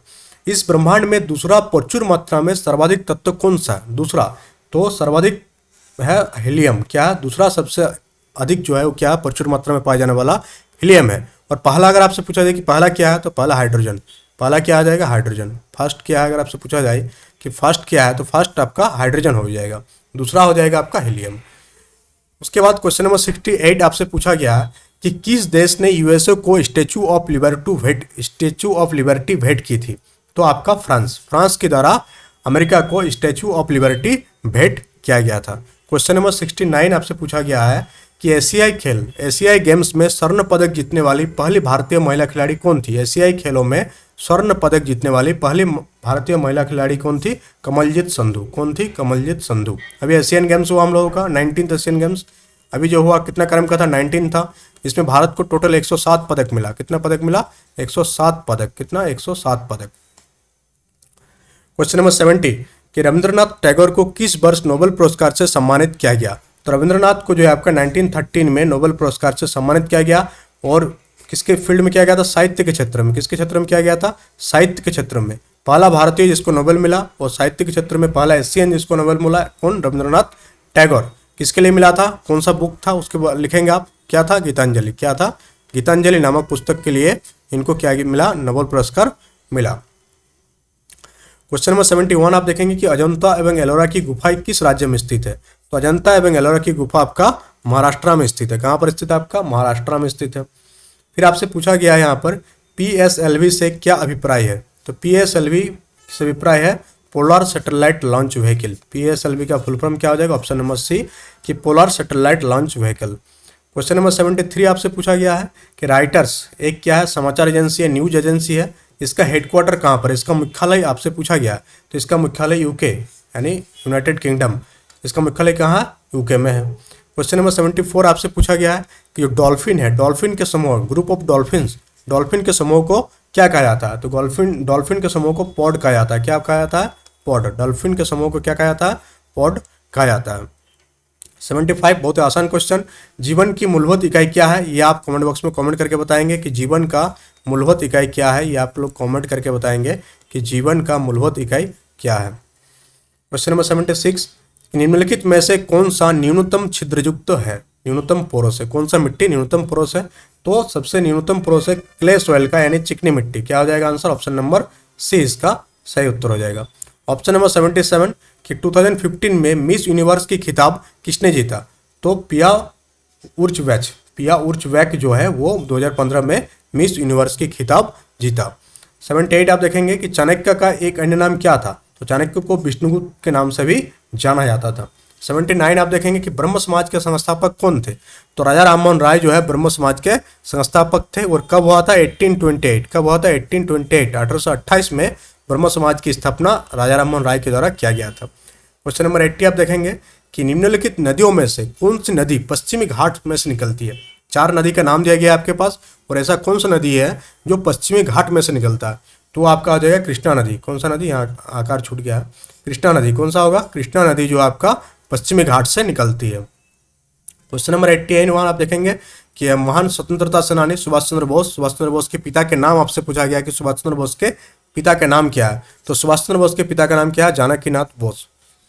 क्वेश्चन नंबर 82 आप देखेंगे कि निम्नलिखित में से मुक्केबाजी के लिए द्रोणाचार्य पुरस्कार किसने प्राप्त किया? ये पूरा थोड़ा ओल्ड डाटा है, तो इसका आंसर हो जाएगा आपका गुरुचरण सिंह प्राप्त किए थे उस टाइम। निम्नलिखित में से कौन सी एक उत्कृष्ट नोबेल धातु है? आपसे उत्कृष्ट धातु के बारे में पूछा गया कि निम्नलिखित में से कौन सा एक उत्कृष्ट धातु है? तो चांदी एक नोबेल धातु है। कौन सा? चांदी। ऑप्शन नंबर बी आपका सही उत्तर हो जाएगा। 84 आपसे पूछा गया कि निम्नलिखित में से किसने 2015 में सर्वश्रेष्ठ एनिमेटेड फीचर फिल्म के लिए ऑस्कर पुरस्कार जीता? बहुत ही मोस्ट इंपोर्टेंट कैटेगरी का क्वेश्चन है ये कि 2015 में सर्वश्रेष्ठ एनिमेटेड फीचर फिल्म के लिए ऑस्कर पुरस्कार किसने जीता था? तो ऑस्कर पुरस्कार किसने जीता था? Big hero. किसने? Big hero. इसका ऑप्शन नंबर बी आपका बिल्कुल सही उत्तर हो जाएगा। 85 आपसे पूछा गया कि प्रसिद्ध यात्री जहाज टाइटैनिक किस देश का था? जो टाइटैनिक जहाज के बारे में आप लोग सभी जानते होंगे, तो टाइटैनिक जहाज किस देश का था ये आपसे पूछा गया। तो टाइटैनिक जहाज आपका किस देश का था ये आपसे पूछा गया, और यह था इंग्लैंड का। किसका था? इंग्लैंड का था। टाइटैनिक जहाज अगर आप पूछा जाए कि कब डूबा था, कब? तो 1912 ईस्वी में, 1912 में यह जहाज डूब गया था। और अभी हाल ही में जो 4 जो थे वो क्या कहते इसके मलबा देखने गए थे और वो वहां पर दबकर मर गए, जहाज में डूब के मर गए। 86 हो गया, मरियाना ट्रेंच किस महासागर में स्थित है? तो मरियाना ट्रेंच आपका क्या हो जाएगा? मरियाना ट्रेंच किस महासागर में स्थित है? प्रशांत महासागर। मरियाना ट्रेंच किस महासागर पर स्थित है? प्रशांत महासागर पर आपका मरियाना ट्रेंच स्थित है। मानव शरीर में सबसे छोटी हड्डी कौन सी है? तो स्टेपिज सबसे छोटी हड्डी कहाँ पर पाई जाती है? कान पर पाई जाती है। कहाँ पर पाई जाती है? कान में पाई जाती है। तो मानव शरीर का सबसे छोटी हड्डी कौन सी है? स्टेपिज है, जो कान में पाई जाती है। क्वेश्चन नंबर 88 बहुत ही इंपॉर्टेंट क्वेश्चन कि पीछे की ओर उड़ने वाला एकमात्र पक्षी कौन सी है? सारे पक्षी आगे उड़ती है, बट एक ऐसा पक्षी जो पीछे की ओर उड़ती है। कैसे उड़ती है? पीछे की ओर उड़ती है। और आपसे वही पूछा गया कि पीछे की ओर उड़ने वाला पहला पक्षी कौन सा पक्षी है? तो हमिंग बर्ड। कौन सा? Humming bird. और अल्बाट्रोस जो है ये एक ऐसा पक्षी है जो सालों तक यानी 6-6 महीना तक ये आकाश में ही रहते हैं, नीचे नहीं उतरते हैं, और फिर जब इनको मैटिंग करना रहता है तब ये नीचे आते हैं। तो ये कौन सा पक्षी है? अल्बाट्रोस। बट इसका आंसर क्या है? हमिंग बर्ड इसका सही उत्तर हो जाएगा। ऑक्टोपस का खून का रंग क्या होता है? तो ऑक्टोपस का खून का रंग नीला होती है। ऑक्टोपस के खून के रंग क्या होते हैं? नीला। ऑक्टोपस के खून का रंग क्या होती है? नीला होती है। 90 अगर आपसे पूछा जाए कि ऑस्ट्रेलिया का सबसे अधिक घनी आबादी वाला शहर कौन सी है, तो हो जाएगा आपका सिडनी। क्या हो जाएगा आपका? सिडनी हो जाएगा। अभी हम लोग सिडनी के बारे में बात कर रहे थे। अब आपसे पूछा गया कि इंडियन इंस्टीट्यूट ऑफ साइंस कहाँ स्थित है? इंडियन इंस्टीट्यूट ऑफ साइंस कहाँ पर स्थित है? तो इंडियन इंस्टीट्यूट ऑफ साइंस कहाँ पर स्थित है? IIS Indian institute of science Bengaluru में स्थित है। कहाँ स्थित है? बेंगलुरु में ये स्थित है। क्वेश्चन नंबर 92 की हम लोग आगे बढ़ गए हैं, और क्वेश्चन नंबर 92 है कि निम्नलिखित में से कौन सा खेल ओलंपिक खेल में से हटा दिया गया? बहुत ही इंपॉर्टेंट, ये बेसबॉल जो है आपका ओलंपिक से हटा दिया गया। कब से? बेसबॉल जो है आपका ओलंपिक से हटा दिया गया। और 2020 में जो आपका ओलंपिक हुआ था वो कहाँ पर हुआ था, वो आपको कमेंट बॉक्स में कमेंट करके छापना है। क्वेश्चन नंबर 93 आपसे पूछा गया कि कंप्यूटर के संदर्भ में लैन का क्या तात्पर्य है? लैन का फुल फॉर्म पूछा गया, तो लैन का जो फुल फॉर्म होता है लोकल एरिया नेटवर्क। क्या होता है? लोकल एरिया नेटवर्क आपका लैन का फुल फॉर्म होती है। तो ऑप्शन नंबर बी इसका एकदम सही उत्तर हो जाएगा। क्वेश्चन नंबर 94 आपसे पूछा गया कि वर्तमान में हमारे द्वारा उपयोग किए जाने वाले रासायनिक प्रतीकों का उपयोग विधि किसने तैयार की थी? हम लोग जब ये यूज करते हैं हम लोग, उसका किसने इसका स्टार्ट किया था? तो इसका स्टार्ट किया था बर्जेलियस के द्वारा। किसके द्वारा? बर्जेलियस के द्वारा। ये महान रासायनिक थे ये बर्जेलियस। बर्जेलियस जो है रासायनिक प्रतीक का उपयोग विधि का प्रयोग किया था और 9th क्लास के एनसीईआरटी में ये है आपके पास। क्वेश्चन नंबर 95 कि पृथ्वी का जल चक्र किसके द्वारा संचालित होती है? तो पृथ्वी का जल चक्र सूरज के द्वारा संचालित होती है। किसके द्वारा? सूरज के द्वारा पृथ्वी का जल चक्र संचालित होती है। 96 आपसे पूछा गया कि ओएनजीसी का मुख्यालय कहाँ पर है? तो ओएनजीसी का जो मुख्यालय आपका देहरादून में है। कहाँ पर है आपका? देहरादून आपका ओएनजीसी का मुख्यालय हो जाएगा। और आपसे पूछे भेल का मुख्यालय कहाँ पर है? भेल का मुख्यालय तो न्यू दिल्ली। भेल का मुख्यालय कहाँ पर है आपका? न्यू दिल्ली। आईओसी का full form Indian oil corporation का, उसका न्यू दिल्ली, उसका भी आपका न्यू दिल्ली हो जाएगा। रॉबर्ट गलवर्थ को बेहतर तरीके से किस नाम से जाना जाता है? तो रॉबर्ट गलवर्थ को बेहतर तरीके से जेके रोलिंग के नाम से जाना जाता है। किसके नाम से? ऑप्शन नंबर डी जो आपका जेके रोलिंग के नाम से जाना जाता है। थॉमस कप किस खेल से जुड़ा हुआ? क्वेश्चन नंबर 98 आपसे पूछा गया कि थॉमस कप किस खेल से जुड़ा हुआ? थॉमस कप बैडमिंटन से जुड़ा हुआ खेल है। किससे जुड़ा हुआ खेल है? बैडमिंटन से जुड़ा हुआ जो खेल है वो आपका थॉमस कप है। सूरज का ऊर्जा किस माध्यम से उत्पन्न होती है? तो सूरज का ऊर्जा जो है परमाणु संलयन किससे होती है? परमाणु संलयन के माध्यम से उत्पन्न होती है, परमाणु संलयन। और हम लोग सेंचुरी की ओर बढ़ते हुए क्वेश्चन नंबर 100 आज का सेशन का लास्ट क्वेश्चन कि निम्नलिखित में से कौन सा शहर वास्तुकला की दृष्टि से नियोजित शहर है, एक प्लांट सिटी है? कौन सा है? वो है आपका चंडीगढ़। कौन सा आपका? चंडीगढ़ आपका एक प्लांट सिटी है। तो आज के सेशन में हम लोग 101 से एक बेहतर क्वेश्चन को देखें। इसी प्रकार से सेशन हम लोग कंटिन्यू रखेंगे। 100 क्वेश्चंस को हम लोग डील किए। एक महा मैराथन सेशन था जिसमें हम लोग लगभग 2 घंटा तक हम लोग 100 क्वेश्चन को डील किए। सीजीएल एग्जाम को टारगेट करके हम लोग किए। इसी प्रकार से नगर पालिका एग्जाम का भी कोई और एग्जाम का अगर आपको चाहिए आपको मैराथन, तो आप लोग कमेंट बॉक्स में कमेंट करके लिखेंगे कि कौन सा एग्जाम का मैराथन आपको चाहिए। साथ ही ये पीडीएफ आपको टेलीग्राम चैनल में मिल जाएगा। पीडीएफ कहाँ पर मिल जाएगा? टेलीग्राम ज्वाइन कर लीजिए। टेलीग्राम में पीडीएफ डाल दिया जाएगा।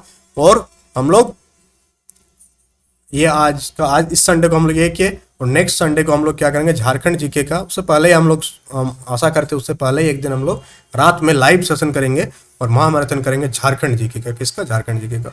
तो सेशन कैसा लगा? अच्छा लगा तो लाइक कीजिएगा और ज़्यादा से ज़्यादा शेयर कीजिएगा, चैनल को ज्वाइन कीजिएगा। यही मोटिवेशन है, ताकि फिर से बनाने का जो एक मोटिवेशन है कि हाँ स्टूडेंट पसंद कर रहे हैं, स्टूडेंट देख रहे हैं, स्टूडेंट को समझ में आ रहा है, 2 वे कम्युनिकेशन हो रहा है, तो वीडियो बनाने का मज़ा आता है। तो आप लोग ऐसे बने रहिएगा। और झारखंड के सभी जो शेर सरनी है अंत में जोहार, जोहार Jharkhand. That's all for today. Thank you for attending the session.